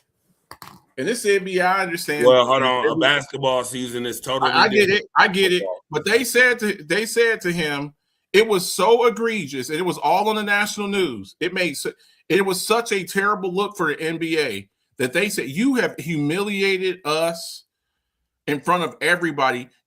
I think it was like 80 games or something. It was like, I don't know, 50, 60 games. It was a lot of damn games. It was a lot. They could have really slammed him for that, but they still were like, look, we're gonna still let you play. Oh, they slammed him enough. They slammed him enough. Ron Artest, who later changed his name to Metta World Peace, received the longest non-drug related suspension in NBA history, totaling 86 games, 73 regular season, and 13 playoff games. That's what they could have done to him. Which means he was suspended for the rest of the season. That's what it was. So for that, and it still might be the rest of it because it's not guaranteed that the Steelers make the playoffs because only one team is going to make it for the AFC North. Again, and the NFL knew that, which is the reason why, once again, NFL, y'all not slick. See, some folks might not see you, but I see you. You ain't slick. Of course you suspended DK Metcalf for 2 games, knowing that it would put a damnation on that team, knowing damn well that Mike Tomlin's job, you've heard it all over news media, his job on the line. Y'all know what y'all was doing. Yet the NFL ignored the first report, ignored it, and now has upheld this buffoonery by giving him 2 games. And now you're investigating the fans' conduct. Sir, I don't listen. Once again, we cannot continue to give deities of power the fucking liberation and liberty to be buffoons and do shit whenever they want. Okay. This is the same. Hold on. This is the same shit that's perpetuated by law enforcement and police to investigate when they want, to fight crime whenever they want, to solve homicides. Hold on, I'll bring it right to Buffalo. When your city only solves 13% of homicides, sir. You want me to go there? Okay, sir, the NFL know what the fuck they doing, and y'all not slick. Y'all might get away with that and pass that with some people, some folks who don't see shit from every angle, but I see it from every fucking angle. I'm far from stupid and far from slow. This is interesting. You motherfuckers hiding behind shields and tucking tail. That's what it looked like to me. Because when somebody literally does something the right way and you ignore it, and now all of a sudden you want to get on the ball after they done did it the wrong way, now you want to say something, now you want to magnify it, now the media wants to perpetuate the magnifying glass on said certain person. Yeah, I'm not off your ass at all. The NFL tucked tail in this situation and should be held responsible too. Let's be clear. Stop letting, this is why I said no fucking consistency. Stop letting people get away with certain shit with great power. The quotable time. What happened during Bountygate? What happened during Spygate? What happened? Deflategate. What happened? What happened there? Oh, you know what happened during Spygate. Okay, so we're saying that people aren't held to account. Did Tom Brady get suspended? Hell no. Tom Brady didn't get suspended? He didn't miss no games? No, hell no, he didn't. Tom Brady didn't miss no games for Deflategate? No, he did not. Don't try to be slick, Marcus. Tom Brady ain't missed no games for Spygate. No, hell no. Hell no. What? Thank you. Yes, Marcus Herring, thank you. You are seeing exactly what the hell I'm saying. Thank you. This is what I'm talking about. We not letting shit fly. In 2026, we holding all motherfucking parties accountable. We not holding who we want to flash in the microscope accountable. Tom Brady. I don't give a shit. Tom Brady. Go ahead. Tom Brady. Who many consider the GOAT. Mm-hmm. Was suspended for the first 4 games of the 2016 NFL season for his role in Deflategate. 4 games. And back then, that was... Oh, you said Spygate, sir. Or Deflategate. Oh, okay. Deflategate. Okay. Deflategate. Tom Brady, who people consider the GOAT. Okay. You said Spygate. But go ahead. Okay. The coach for Bountygate, Sean Payton, the current head coach of the Denver Broncos, he was suspended.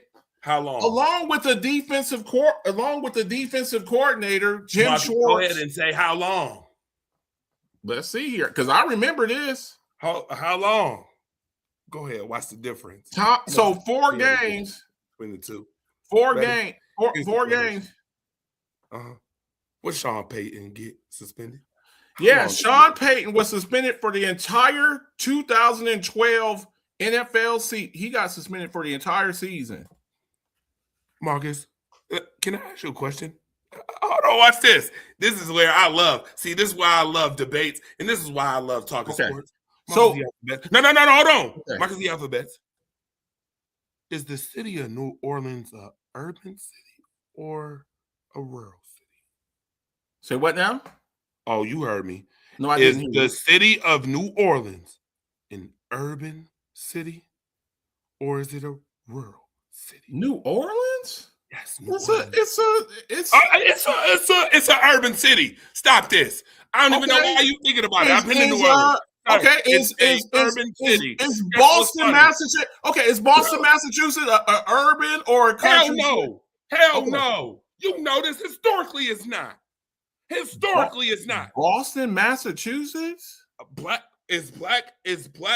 majority population is black. Is that okay?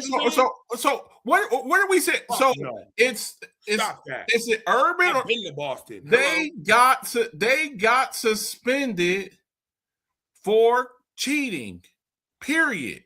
And this is hold on. Watch this. It's funny how the consequences. A whole season for a coach? One got a whole season. The other one got 4 games. Look at the damn organizations that they play under. Look at the organization. Okay. And you mean that's for me. individual. That's for an individual player. He got 4 games, Torch. And this is back when they used to play 16 games. Hold on, watch this. I got a question for you. How many games? Wait a minute. Marcus, who was the coach? Who was the coach for the New England Patriots? Belichick. Did he get suspended? Did he? Hell no. No. Why would he get suspended? Does he have control over Tom Brady telling the ball boy to deflate the ball? How's that? Now, Spygate, he did get in trouble, and the whole organization got in trouble. Go ahead and read what happened. Spygate. What did they get suspended? What did they get suspended? Come on with it, sir. This is why I'm saying because this happened so long ago. Consistency. This is what I'm talking about. Again, don't sound consistent to me. Yes, we know it's predominantly black. Boston is predominantly white. Yes, we know. Thank you, Marcus Herring. Getting right to my fucking point. Exactly. Getting to my point. Again, come on. The NFL fined Belichick $500,000, the maximum at the time. The maximum. Okay, the max. $500,000. And and Dr. Patriots a first-round pick. Oh, that's nice. For illegally taping the New York Jets. Did he get suspended? $500,000. The highest fine ever levied, and took their first-round pick. The answer is no. None of them got suspended. The owner didn't. You're not about to tell me the owner didn't know about Spygate. I'm not hearing this shit. You're not telling me the owner didn't know about Spygate. You're not telling me Belichick didn't know about Spygate. You're not telling me none of that. How would the owner know that? What? How would the owner know that? The owner, okay. This ain't Jerry Jones. Alphabet. This ain't Jerry Jones. Wait a minute. Mike is the alphabet. Let me ask you a question. Jerry Jones. Whoa. No, I gotta ask a question. Every owner ain't like Jerry Jones. No. Mark is the alphabet. If you are an owner of something, you don't know every bit of what goes on in your you don't know everything that's going on. You don't everything. Does a general? My question is, should you know? My question is, should you know? I don't know every single minute detail. I'm not a football coach. Here we go with the banana peel. Hold on, watch this. Here we go with the banana peel. Here we go with the slide. Here we go with the slide, the banana peel. Oh yeah, the owner don't know everything that's going on. You ain't telling me that damn owner didn't. Come on, man. You can get somebody else and make them believe that shit. I think nobody buying that shit here. Listen, sir. They knew what the fuck was going on there, and what happened. It's not adding up, sir. $500,000, no suspension, compared to getting suspended for a whole season, an entire season, yada yada. That don't add up to me, sir. It's not adding. The math is not mathing, sir. You got to tell me again when the math is mathing. This is my whole point. This has been my whole topic of discussion for this whole show about all of this shit. The math is not mathing, and it ain't adding up, and it ain't consistent. You need to be consistent. In 2026, folks, we are promoting consistent behaviors and holding people consistently accountable. Not, let's pick and choose the pie chart. Let's, it's Michigan, or Michigan did this, and all because you did it in your if that's what you're looking for, if you think the University of Ohio is going to get the set, then you're living in a dream. If you think I'm living in no dream world. Yeah, you are. In the world that it should be. I'm living in the world that it should be. I'm living in the world that it should be. There should be no hunger. There should be no hunger in the world. And guess what? There should be no war. There should be no war. And guess what? As long as people are here, there's going to be. No, it's not. You're living in a dream where you think that no one cares about the coach of University of Ohio, Bobcat. Lord, they don't care. They don't care. Yes, they do. No, they don't. The rest of the country. You want to know why they don't care? You want to know why they do care? You want to know why they do care? Because teams eventually that people don't care about end up eventually becoming teams people do care about. No one cares about the Ohio. I can tell you. Hold on, watch this. Did anybody care about Vanderbilt? I bet you they care about Vanderbilt now, don't they? They really don't. Because guess what? Guess what? And look, I like Diego. He went to my alma mater. Wait a minute. Hold on. So, Marcus, do you have that same energy for Iowa? Let me ask this question. Come on. Yeah. Come on, Marcus. What are you I want to get you in your own. What are you asking me? Do they care about Iowa University? Iowa? In football, they do. And they cared about it when Caitlin Clark was there. Hold on. Whoa. They care about it in football? Okay, watch this. Marcus the Alphabets. Iowa has been nowhere near NCAA championship playoff game ever. Guess what has been closer to a playoff championship? Basketball. So go ahead and try to tell me, sir. Keegan Murray, and Luke Garza was the original reasons why people started caring about Iowa basketball. Not Caitlin Clark. Do you want me to give you some of the football players that have come from the University of Iowa? Okay, good. Congratulations. One. Where do we rank George Kittle at? Oh, George Kittle was top. Top. That's where he went to school at. Okay, watch this. Okay, ask George Kittle, has he even sniffed a playoff? Has he sniffed a playoff? Ask George Kittle, did he sniff? They call Iowa tight end university. Nobody cares about Marcus. The answer is nobody. You don't care about Iowa. I don't care about Iowa. Come on off that bullshit.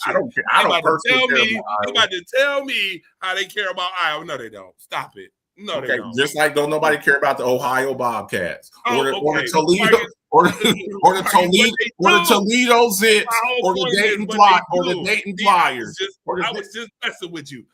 They do care about Iowa, just the same way they care about Ohio Bobcats. They care. They don't care about the Ohio Bobcats. And when I told my ex-wife that, she got mad. Don't nobody give a damn about the Dayton Flyers. No one cares. All right, okay. Don't nobody care about the Dayton Flyers. Mm-hmm. Man, we did 2 hours and nothing. You did 1 hour 40. We did two. No, I'm saying we did two subjects. We did Santa Claus should be coming down the chimney real soon. Santa Claus should be. They knew about the massage sessions. Yeah, this is what I'm talking about. Miss me with the BS. This is what I'm talking about. Once again, they knew about that sex ring in Jupiter. They knew about that too. Yeah, Marcus, listen, sir, he ain't. This is why I told you. Shows with me and Marcus the Alphabets get very intense because they're very advanced topics and conversation and debates. I'm telling you, this is why I love the people I be around, because we got advanced people around, not simps who only think one way, not simpletons who only do this. Not simps who be like, oh, I ain't see that. I know you over there. I know you over there doing some shit you ain't supposed to be doing. But I ain't see that. Oh, I see you though. Come on, bro. We not. No. 2026, folks. I know it's Christmas time, but a lot of folks believe in that New Year's resolution shit. I don't believe in New Year's resolutions. I believe in building off years prior. In 2026, we are promoting promoting all across the board accountability. We are not letting motherfuckers slide through cracks, get away, none of that. And we get into the root of shit, the very root. And we holding that very root accountable. Yeah, we're not doing that. We are not perpetuating what has been perpetuated for so long, which is we look and see what we want to. And we put what we want to under a magnifying glass. We're not doing that. We shouldn't be doing that anyway. Ain't y'all tired of people getting away with shit that they shouldn't get away with? Ain't y'all tired of doing that?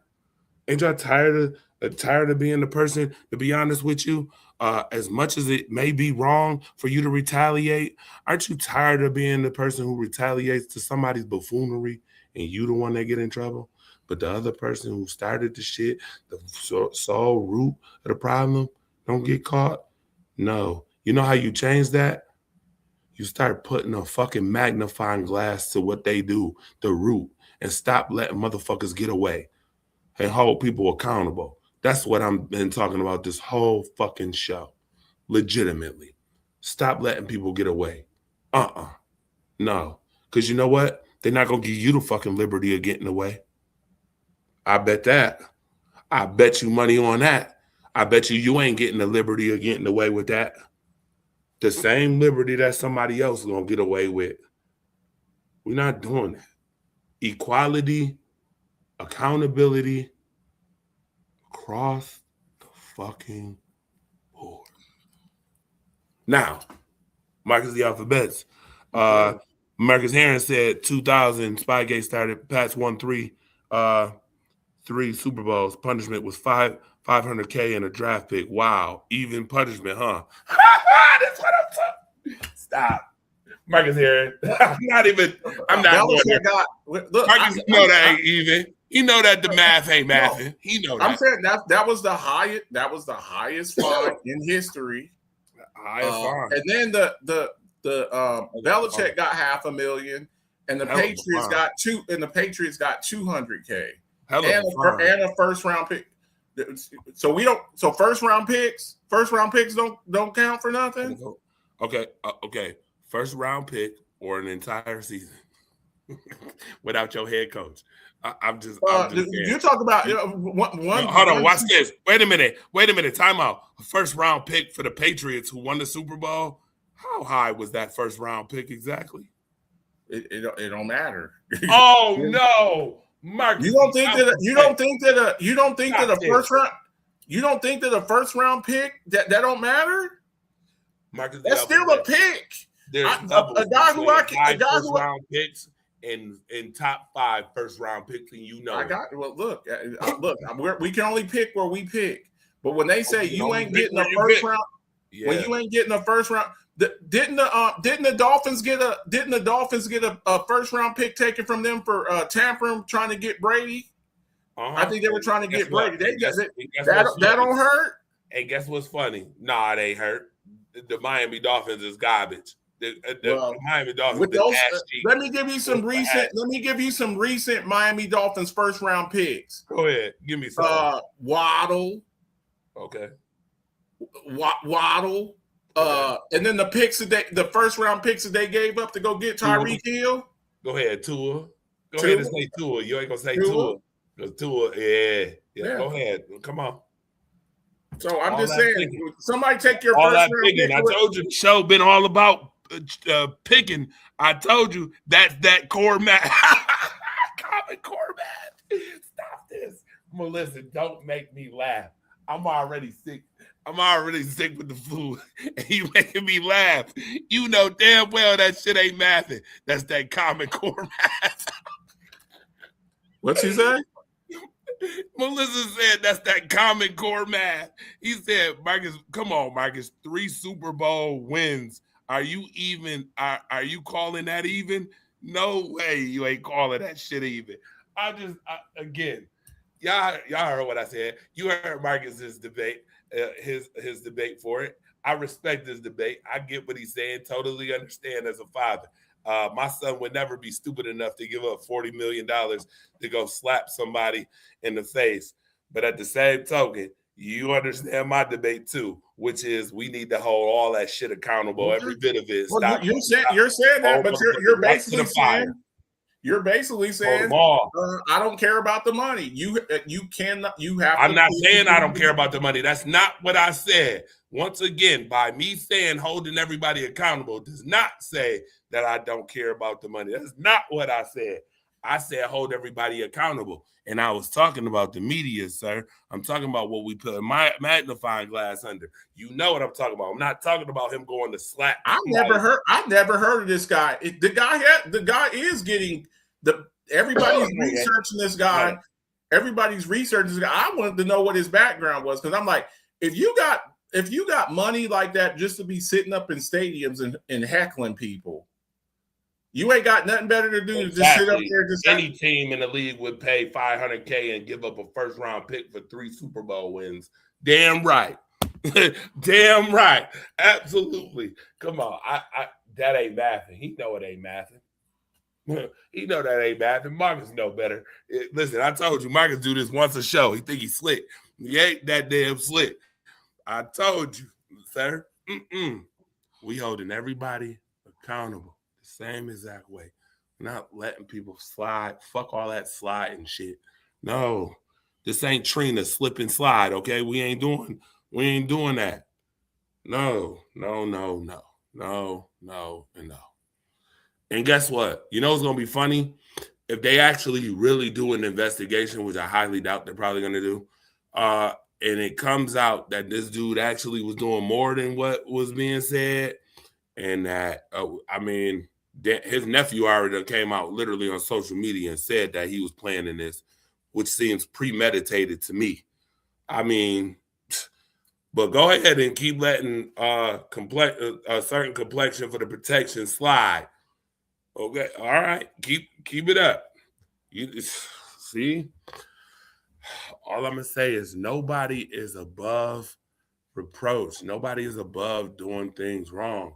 I get it. Professional players have 45 million reasons not to, but obviously, even in that case, still not above being humane.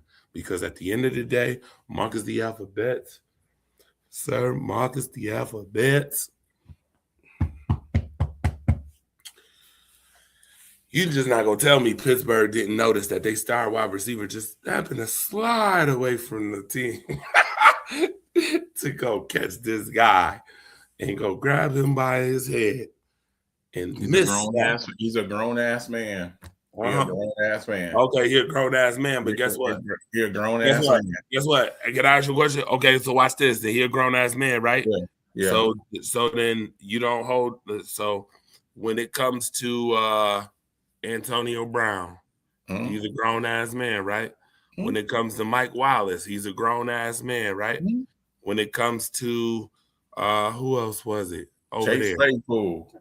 Chase Claypool, he's a grown ass man, right? Danny Coates. When it comes to being okay, right? You're a grown ass man, right? Yeah.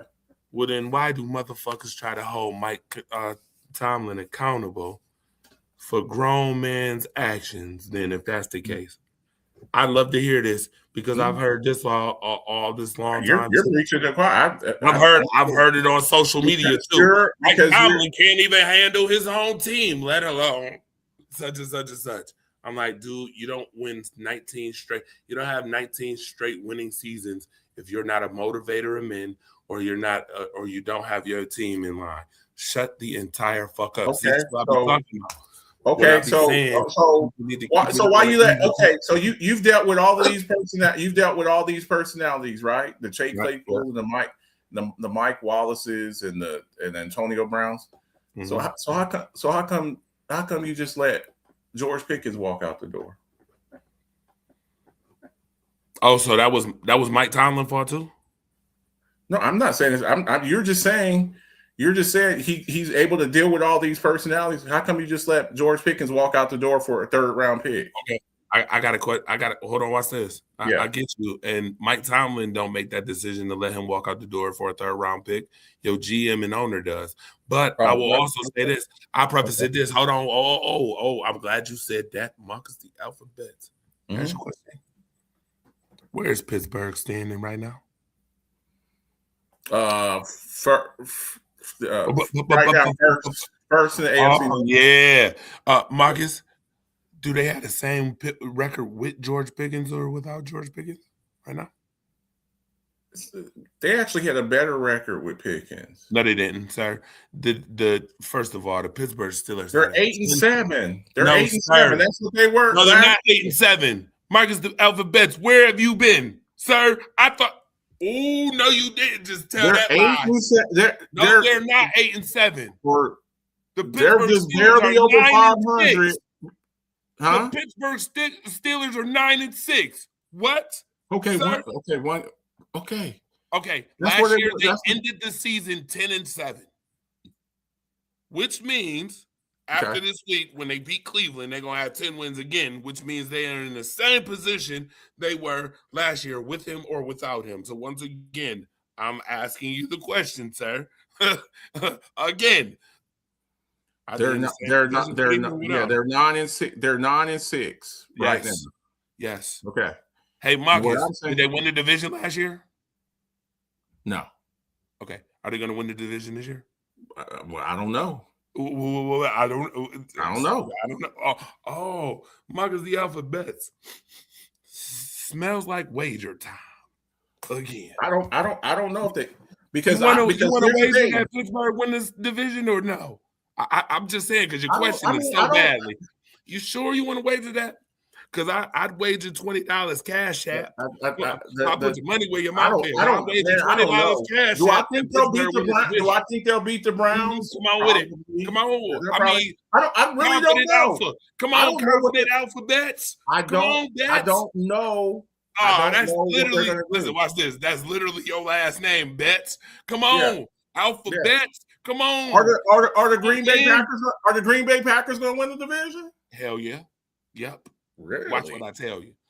Yeah. Really? You feel that confident? Sir, after last week? Because you were confident last week too. Oh, sir. Again. Oh, see, we didn't even get to talk about this on the show. Merry Christmas, everybody. It is 12 o'clock right now. Merry Christmas. Yada. For all those. Happy holidays to everybody. I don't know if you believe in Christmas or not. So I say happy holidays. But this is what I will say, Marcus the Alphabets. Sir. I'm confident. See, I told you I'm consistent in confidence. Sir, you want to put that $20 wage if you want to? Sir, you want to put that $20 wage if you want to? I bet you Green Bay is winning. Hold on, watch this. First of all, you couldn't have scripted that no better what I saw last Saturday. Again, 2015. It was 2015 Seattle Seahawks. You couldn't script that no better. Wait a minute, time out. Watch this. You heard what what's her name said in the beginning of the show? How did you know it was an offside kick? They literally tell you it's an onside kick, and you couldn't recover, bro. You catch. Maybe you need to get some. Hey, do you know what they call? Hey, hang on. You know what they call? You know what they call the onside team, the onside kick recovery team? You know what they're called? What team they're called? Go ahead. Hands team. Maybe you should get some people in there with better hands. Oh, that's real cute. See, that's funny because you know what's funny about that? You know what's funny about that is that he caught the dot from Malik Willis, a backup, a quarterback, caught it for a touchdown, but somehow couldn't recover onside. Yeah. Bro, listen.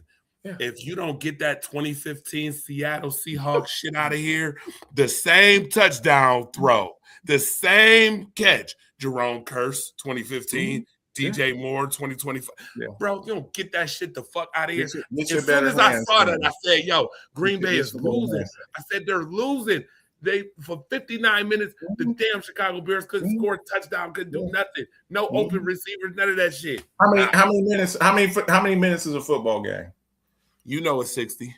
Okay. Well, 59. Hold on, watch this. But we also know.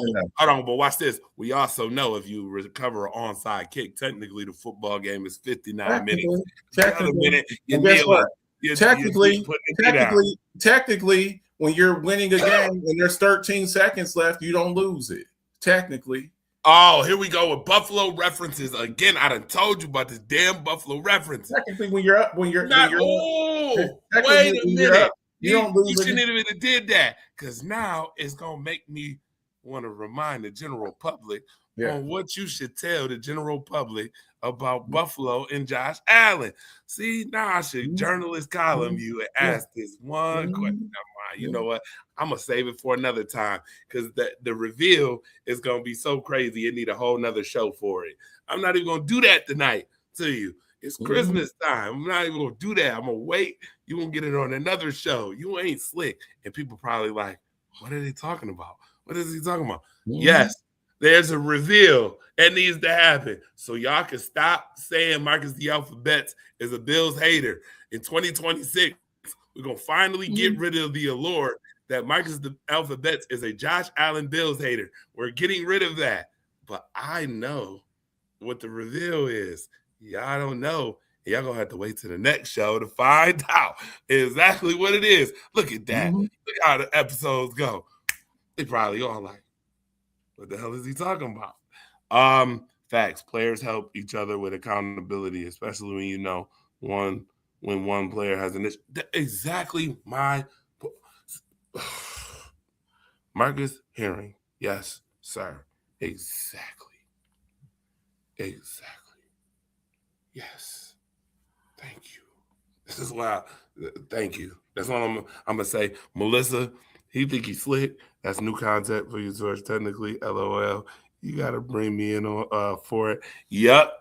Oh, I'm definitely going. Melissa, you will not be disappointed next show when you find out to kick off the new year, because guess what? It's going to be New Year's next time we do a show. This is the last World Class Wednesday of the year, by the way, for those who don't know. Unless, wait a minute. Today is technically Thursday, so New Year's Eve. Oh, yeah. I will not be here next Wednesday, New Year's Eve. New Year's Eve, I will be DJing for New Year's Eve. I will be DJing. So this is technically the last World Class Wednesday of the year.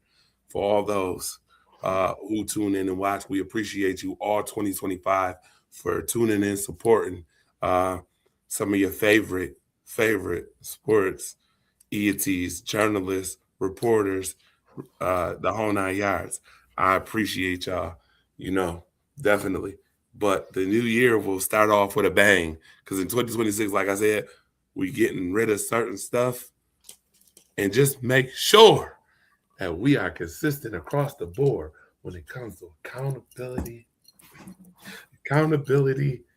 and calling shit out straight across the board, all the way through. And then Marcus Alphabets, within the next 5 days, if you want to take that bet, that $20 bet, I'm going to bet you not only will Pittsburgh win the division, but Green Bay will win it too, because Green Bay will get rid of the two purple teams in the league the next 2 weeks, because, we lost the last 2 weeks. Green Bay don't do this 4-game losing streak shit. We ain't doing that. That ain't happening. Lamar is, day-to-day? I don't even think he's playing. I don't even think he's playing. They need to just let that. I don't know, man. I don't even think he's playing. And after what I heard, oh my God. See, I can't end the show now. Oh no. I almost forgot. Yes, if we're gonna end the show, we're gonna end the show with a bang. And I'm gonna end it calling out Colin Cowherd. Sir, my G, we on your ass for today. Everybody wanted to know why I put the post up that I did in my group when I said Colin Cowherd. And remember I told you about staying consistent and watching how these motherfuckers play black people? No offense. And I ain't trying to. 2026, we also going to stop telling people to stop putting race in certain stuff when y'all been putting race in shit for 400 plus years with everything. Every aspect of life, y'all been putting race involved for 400 plus years. Stop telling people to stop putting race involved in certain stuff. That is a cop-out just to not fucking answer or adhere to what really the real issues are. Stop doing that. in 2026. Dead ass. Stop it. Stop doing that. That is a cop-out. I hate when people do that. Ain't nobody afraid of nobody else's culture, or shouldn't be, for that matter. Stop it. But Colin Cowherd, getting to you, sir. You literally said, and I quote, by the way, putting out the idea that the Baltimore Ravens should trade Lamar Jackson for Indiana's quarterback, Heisman quarterback, right now. Because supposedly Lamar doesn't have it anymore. Lamar is sleeping in meetings. He's playing video games late at night. I got a question to ask. You see how quick to turn on black folks? Did y'all have the same energy last year? Did y'all have the same energy last year? Because you're not about to tell me that Lamar Jackson just all of a sudden started doing this shit. You're not telling me that. Did you have this energy in the beginning of the year when you was 1-5 and Lamar Jackson came back and actually had y'all on top of the division, tied with Pittsburgh? Did I hear you come out with these stories then?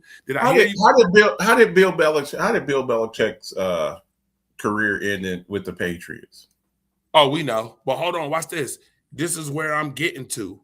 I didn't hear none of these reports come out in the beginning of the year, nor did I hear these reports come out when Lamar Jackson brought the team back. But all of a sudden now, in the last dawning moments of the season, where the Baltimore Ravens look like they may not be making the playoffs. Now, you guys want to bring up all this bullshit on Lamar Jackson. You know what I see? A smoke screen to hold who you should hold accountable. And you know who that should be? You know who that should be? John motherfucking Harbaugh. Funny how I ain't heard you say that. You media aficionados, I ain't heard you mention John Harbaugh on your major sports shows, but you're mentioning Lamar. Oh no, we're not about to sit here and pretend that John Harbaugh has not given up 18 double-digit fourth quarter leads. We're not about to sit here and act like we didn't watch John Harbaugh against the Buffalo Bills give up an 18-point lead and get their boots smoked. We're not about to do that. We're not about to sit here and act like that same person that y'all trying to put on blast now, the same one. Oh, according to Colin Cowherd, Lamar's best years was his first 4 years. Colin Cowherd, the fact that you sat up there and told that bold-faced lie when all you motherfuckers that questioned, oh, hint, hint, wink, wink, might be part of the reveal next week, hint, hint, wink, wink. When all you motherfuckers was sitting up here questioning if Lamar was a quarterback or should he play running back or should he play receiver, y'all remember that shit? Oh, Lamar can't throw the football. He's a running quarterback. He's not a real quarterback. Then he put up 36 and 6.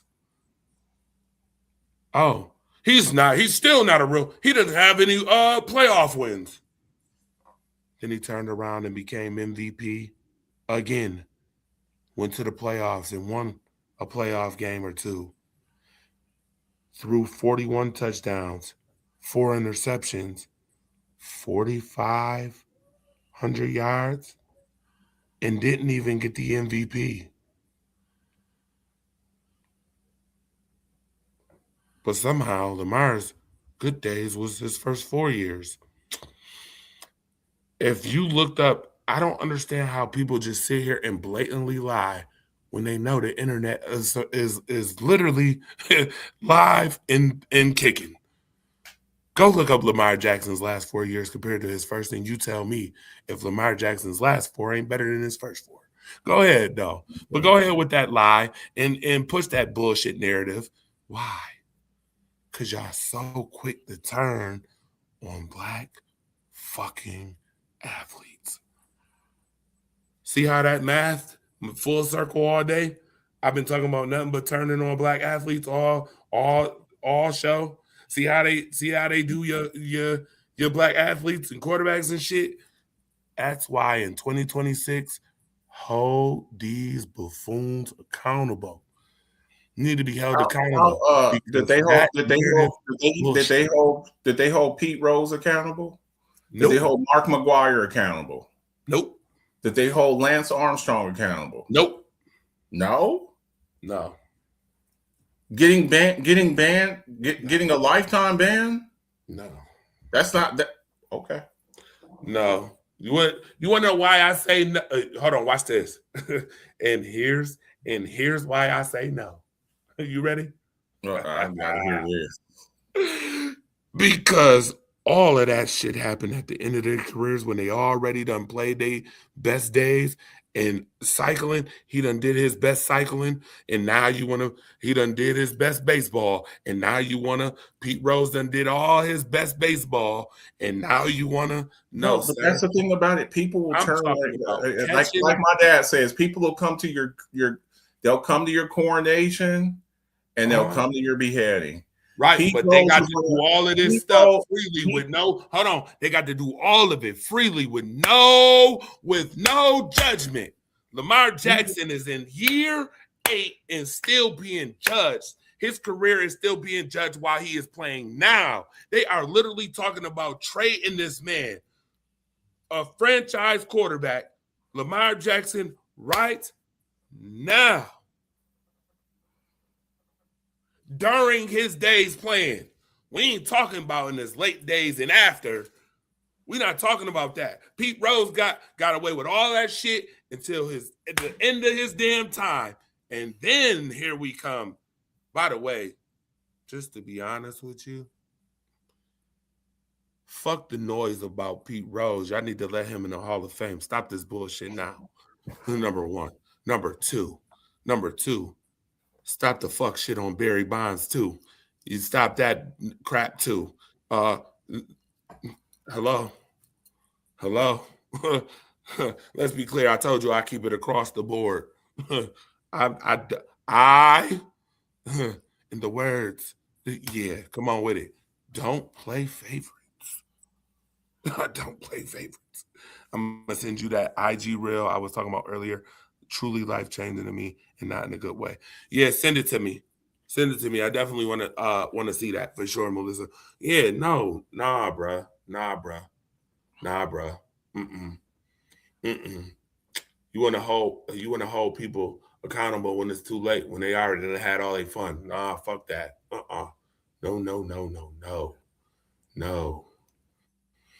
No. That's just like holding a murderer accountable 50 years later for something that he done already lived his whole life for. The motherfucker done lived his whole life, then enjoyed the finest of elegance, the finer things in life, and then all of a sudden you want to hold this motherfucker accountable 50 years later for something that he did. Why? Because your sorry ass didn't catch it when you should have. Your sorry ass didn't investigate when you should have. Your sorry ass took your time and did what you wanted when you wanted to. And all of a sudden, when it became convenient, let's use the word convenient, in 2025, in 2026, we're not doing convenient shit based off convenience. We keeping it $100% and 100% all 2026. We're not doing the optional convenient shit in 2026. Again. But go ahead, Marcus. I get you. I get what you're saying. But That's it. They holding, hold on. They holding lynch candles and shit right now for Lamar Jackson right now. While he playing. He done defied all the odds. Everybody's talking all this shit about him. He done defined the odds. Oh, he couldn't be a quarterback. He proved he could be a quarterback. Oh, he's one dimensional. You know what cures all of that? You want to know what cures all of that? A Super Bowl win. Yeah, I know. A Super Bowl win. Guess what? But guess what's so funny? What's that? Guess what's so funny? You ready for this? What's that? Not when it's black. Because they don't give a damn. You know what they just told me? You know what that just told me? What's that? You would rather hide accountability from who you should, i.e. John Harbaugh. John Harbaugh be getting it. I didn't listen to some of them. Oh no! See, no. Let me ask you a question, Michael. Hold on, I gotta ask a question, Michael the Alphabets. I didn't listen to some of the radio. Lamar Jackson has won the Super Bowl. Can I ask you a question? I just want to ask one question. Journalist Colin, ready? Here's the question, and it ain't gonna be the one that you thought. We're gonna wait till next week on that one.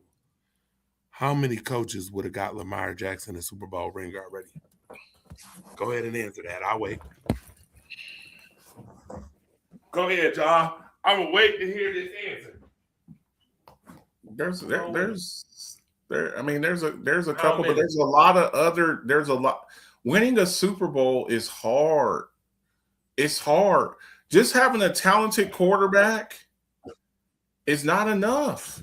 And we've seen quarterbacks that are not that great. Jalen Hurts,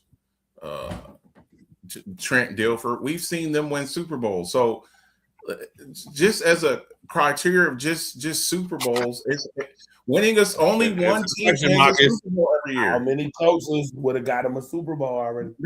Maybe 3 or 4. But again, there's not that many type of coaches out there, Tor. Oh, you know what's funny? I'm glad that you said that. You said only 3 or 4, right? Yeah. Name them. What's this?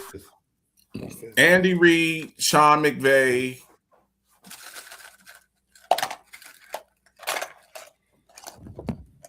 Sean Payton.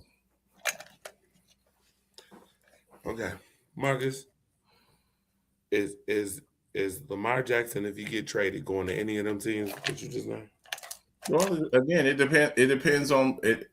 It depends. I don't know. He's got to go to the right system because you can't just run any type of offense with him. You just can't do it. You can't just run any type of. It's got to be a very specific type of offense. If you put him in a spread with speed all around him, if you were to put down, there's been talk. And look, we can do a whole nother show of this. I'm about to get off here because it's nearly Chris here, but. If you put him on Miami with Achane, I heard about that. You think that Miami coach is getting him a Super Bowl? That's what you're telling me? If you put him on Miami with Achane and Jalen Waddle, and maybe that would make Tyreek stay.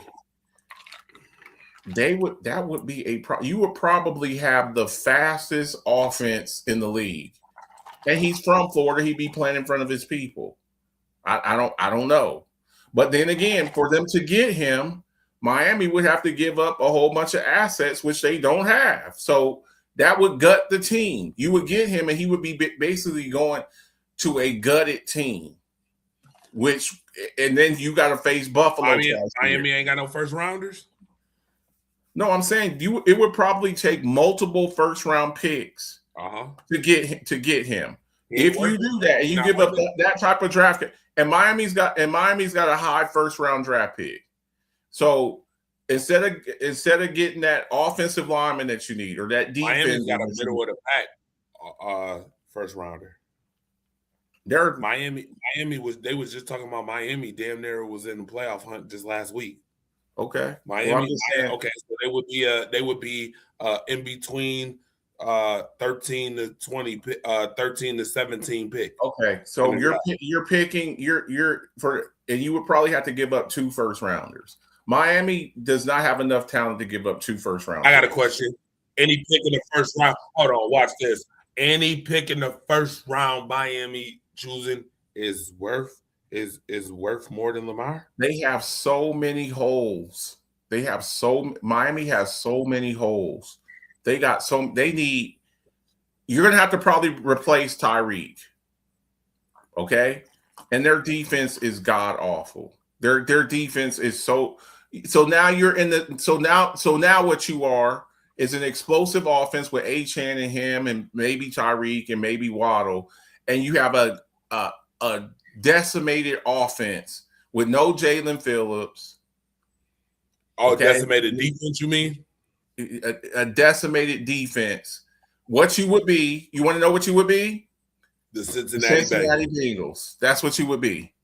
And you're playing in the AFC East against an emerging Patriots team who this is the worst version of the Patriots team you're going to see for the next 5 years, plus Buffalo. So you're the third best team in the division.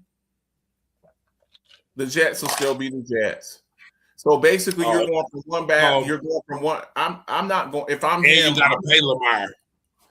And you got to pay him, and you got to give up a bunch of draft capital, and the draft capital that you could use to make your team better, you're not going to have it because they would have to give up probably 2 first-round picks for him.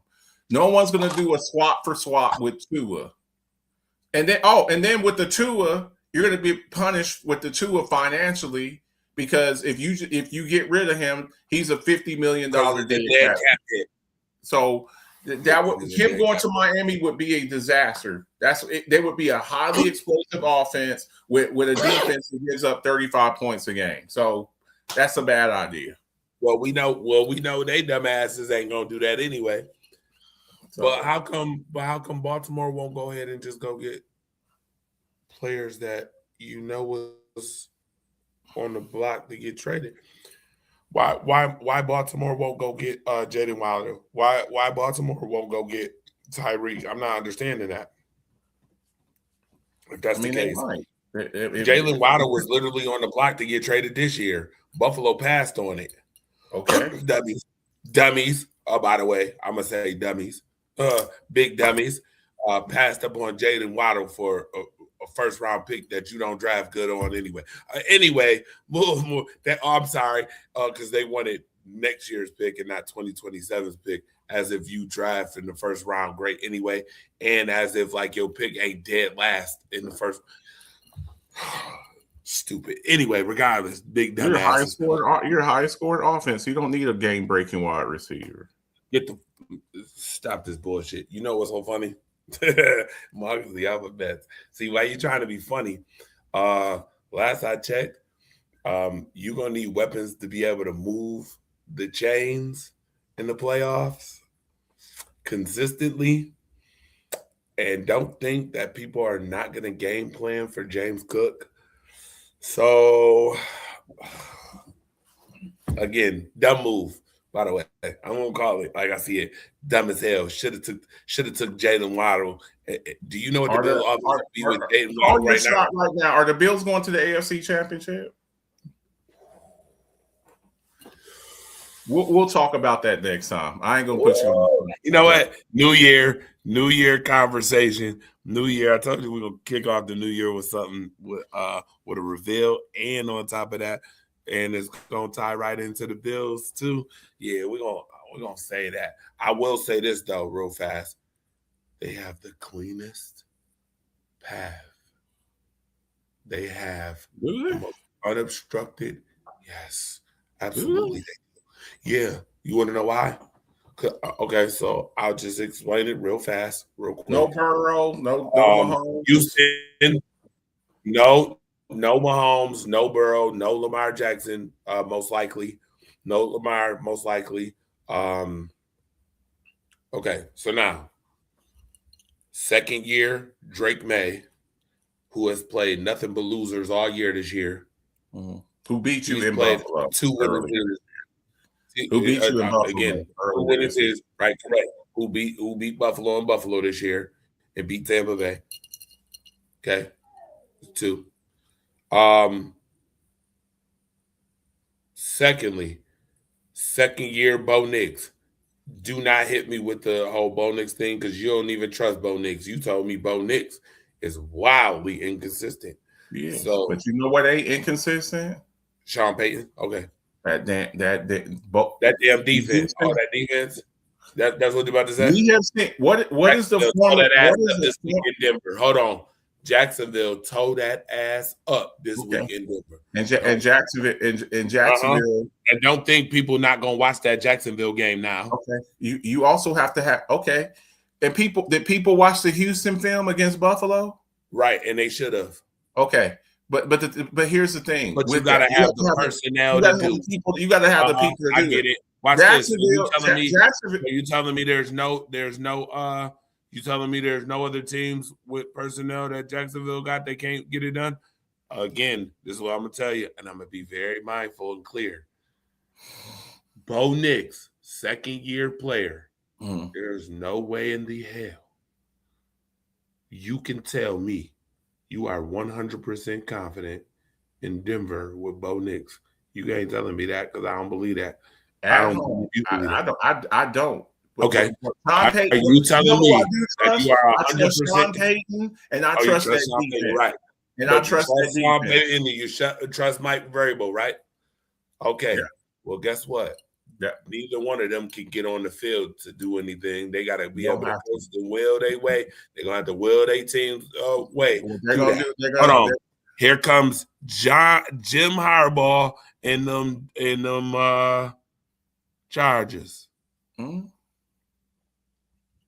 How many wins Justin Herbert got in the playoffs? 0. Oh, okay. You got to start somewhere. You got to start somewhere. Oh, you got to start somewhere. When you think it's happening? You think it's starting this year? Yeah. You do realize with the Chargers probably, but I got a question. You do realize that if you think that it's happening this year, right? You do know who the Chargers will have to play first round. Where are the Chargers at? They're 4. They're 6. They're 5th seed. The Chargers are 5th. Yes. Buffalo is 6th. Remember conference. Okay. Okay. Buffalo is 6 right now. So 6. That would be 2 versus 7.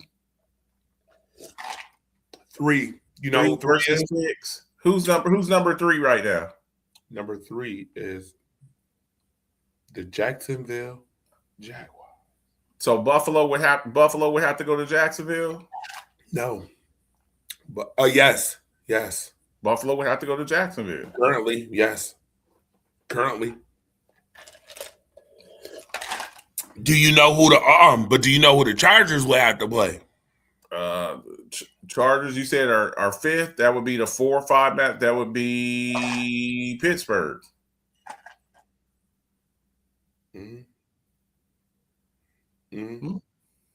Pittsburgh. Yeah. You sure they beat Pittsburgh in Pittsburgh? No, I don't believe they could do that. Oh, okay. I'm not high on the Chargers like this year, but I'm high on the Texans. So hold on. Hold on. The Patriots beat the Bills on the strength of 3 turnovers and only won by 3. Last time the Bills played in Denver, whooped that ass. The last time the Bills played Jacksonville, whooped that ass. McDermott has beaten Peyton in the playoffs and sent him home. Uh-oh. You mean last year, Bo Nix's rookie season? Yeah. That's what you're hanging your hat on? Marcus Herring, that's what Marcus Herring just said. I'm sure. All I'm saying is he said, "I'm sure." Stop this, Marcus. All I'm saying is Buffalo has the clearest path. They don't have a clear path because Buffalo can't stop the run. That's why right there, and that's my Achilles heel to this Bills team. It would be different if the Bills was like in the middle of the pack in run defense, or they were like 20th. The Bills are like damn near dead last in run. And no one fears cranberry pineapple juice, Melissa. No one fears your receivers. If I'm playing Buffalo, I'm just telling you, this is. Oh, you said neither can Denver. Denver can't what? Mm-hmm. Denver can't what? He about to explain it right now. Marcus will explain it. Because in Houston, we already seen. I think a matchup against Houston would be even worse this time. I think it would be. Denver can't stop the run. Denver can't stop the run? Okay. All right. Well, then I guess James Cook would have to get 25 carries in that game, 25 to 30 carries. I guess so. But guess what? That means you would have to see a whole bunch of RJ Harvey. You have to see a whole bunch. And guess what? You'd also have to see some Cortland Sutton, and you'd have to see that ferocious Broncos pass rush. So we'll see. I got Buffalo Bills running backs dominated the Broncos. All three running backs scored on them. Last year, this ain't the same team. You're talking about last year. You mean before they got Dre Greenlaw? Before they got Hufanga? Before we're talking about that defense is different this year. Where do we have the Broncos defense at? Where we had the Broncos defense at as far as defenses in the league? Top two, top three. Mm-hmm. That's not the same defense from last year. So, Sam, what you did last year, that's he said you can't rush the passer when the Bills running the football. Okay, that's fine. And you can't do what you want to do when y'all got to try to stop RJ Harvey. Or when you got versus Jacksonville, he said. Say what now? He said, "Did you see what happened against Jacksonville?" That's why I just told you. Jacksonville's for real though. Jacksonville. Who's got a better defense, Buffalo or Jacksonville? Ooh. Who's got a better defense, Buffalo or Jacksonville? Oh, see, that's an interesting thought. I'm gonna have to actually look. The other Josh Allen, the defensive end, Josh Allen, he's a problem over there. Hold on. Jacksonville's defense is legit. They are legit. Jacksonville's defense is legit. Hold on. I'm about to look it up right now.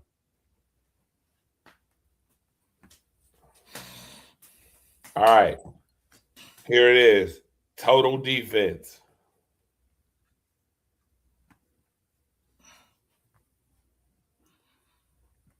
Marcus the alphabets. Yeah. You're not going to like this. What's that? The Buffalo Bills defense is better than Jacksonville's. All right. Okay. By 2 spots. Do you know? Okay, watch this. I'm just about to tell you. Total yardage. Buffalo Bills, 4,671. Jacksonville, 4,764. And all it is that they give up about 6 more yards per game. They're pretty even, Marcus. That's all I'm going to just tell you. Okay. Trevor Lawrence, the past few games. Watch this. The Jacksonville Jaguars pass defense, 3,455 yards passing. You know how much the Bills have given up in passing this year? What's that? 2,507 yards. Because people don't pass on them. Because why would I pass on them when I could just run the ball down their throat? Now watch this. You want to hear the crazy disparity between the Bills' run defense and everybody else's? The Bills have given up 2,164 yards rushing, which is a whopping 144 yards per game. Why would I throw the ball when I could just hold on, Marcus. Do you know that on this page, there is no team that has given up over 2,000 yards rushing except for the Bills? Hold on, watch this. This is crazy. Because I'm just looking at it. There is actually 1, 2. There's only 2 other teams that have given up more rush yards than the Buffalo Bills. Do you know who those 2 teams are? Rushing yards? No. There's only 2. Who else? Who are the other 2? The Cincinnati Bengals. And Dallas? And the New York Giants. Okay. That sounds about right. I'm just saying that's not good. Because in the playoffs, that's what people are going to try to. If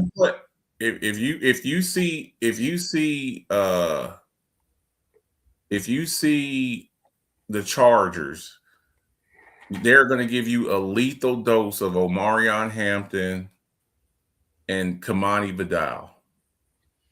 If you see the Broncos, you're going to get a lethal dosage of RJ Harvey. That's what they're going to do to you. So we'll see. Make How sure. many yards do the Bills run for per game? Yes. Now watch this. How many yards do the Bills run for? Oh, we know the Bills. I think the Bills is number one in run offense. By the way, yeah, the Bills actually. The Bills. Oh my goodness, Marcus, do you know where the Bills' offense rank this year? Probably like top 5. It is. It's number 4. Mm-hmm. That's it. You know what the crazy thing is? What's that? This is why I want to slap this is why I want to slap Bean for not getting Waddle. Your offense would be even better if you had Jaden Waddle too, because you could use play action. Big dumbass. They have 373 yards per game. They've passed for 3,213. They've rushed for 2,383. There is no team on this page that has 2,300 rushing yards on this page. In fact, there's no other team in the league that even has 2,200 yards rushing except for one team, and that one team is the Baltimore Ravens. Other than that, and the Chicago Bears. Other than that, no other team has rushed for more yards. I'm surprised I'm surprised the Lions ain't up in there. I'm surprised. The Lions have 1851. Yeah, I would think that the Lions would be a little bit more. All right, I'm about to jump up out of here. 158 yards per game, by the way. 159 yards per game the Bills rush for. I will do I'm going to do a coffee talk tomorrow. And I guess I'll preview the game. I don't know if you'll be up, Torch. If you want to jump on in the morning, I'm going to do it at 10 o'clock Eastern time tomorrow before I start moving around. We know it's the Bills.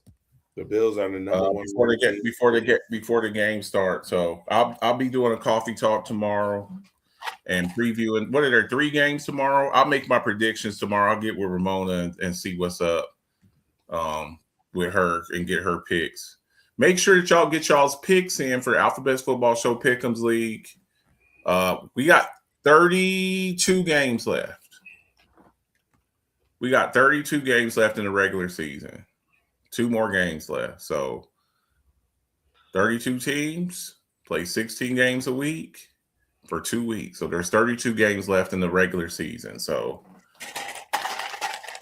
and from 1 to 7 is separated by 5 games. So if you miss a game, you don't make your picks. There's 3 games tomorrow. I bet you there'll be somebody, man, I didn't get my picks in for Christmas. I can't help it, man. I can't do nothing for you. So make sure y'all do that. Tune in tomorrow, 10 o'clock Eastern time. Tomorrow morning, George, I don't know if you'll be up. You're welcome to come through, but I'm going to do a coffee talk in the morning to make my picks. I'll be up. I'll try to slide through there. Matter of fact, I'll leave my computer right where it's at right now just so I can slide through there. I'm going to call my mom now. Happy birthday, Mom. I'm about to call you real quick. I hope everybody has a great night. Merry Christmas. It ain't quite Christmas here yet, but Merry Christmas to everybody. We appreciate everybody who comes through. You did 2.5 hours. Yep. Nearly 3. Your last show of the year. Sure did. But I hope everyone has a good one. And like I said, appreciate you. Get your merch. 27 short sleeve t-shirts, 37 long sleeve t-shirts, 52 hoodies. Make your arrangements for the Alphabet Football Show Rise Up Family Meet and Greet, April 23rd through the 25th in Pittsburgh, Pennsylvania for the 2026 NFL Draft. I'll be there. Torch will be there. Mona will be there. Devon will be there. Make your arrangements. Make sure that you at least set up where you're going to stay at, because all of the hotels and Airbnbs are selling out. Come here. Come here. Frank, come here. He's looking like he better let me out this house. Merry Christmas, everybody. I'm about to jump out of here because my dog is looking at me like you better let me outside, man. Merry Christmas, everybody. I will see y'all in the morning. Coffee talk. let's call it eggnog talk. We'll call it eggnog talk tomorrow. We'll be doing eggnog tomorrow morning. Have a good night. We'll see. I'll see y'all in a few hours, and we'll make our picks and everything. Okay. Be safe if y'all are going out tonight. Some people are doing stuff. Just be careful. The world's a better place with you in it. Okay. See ya.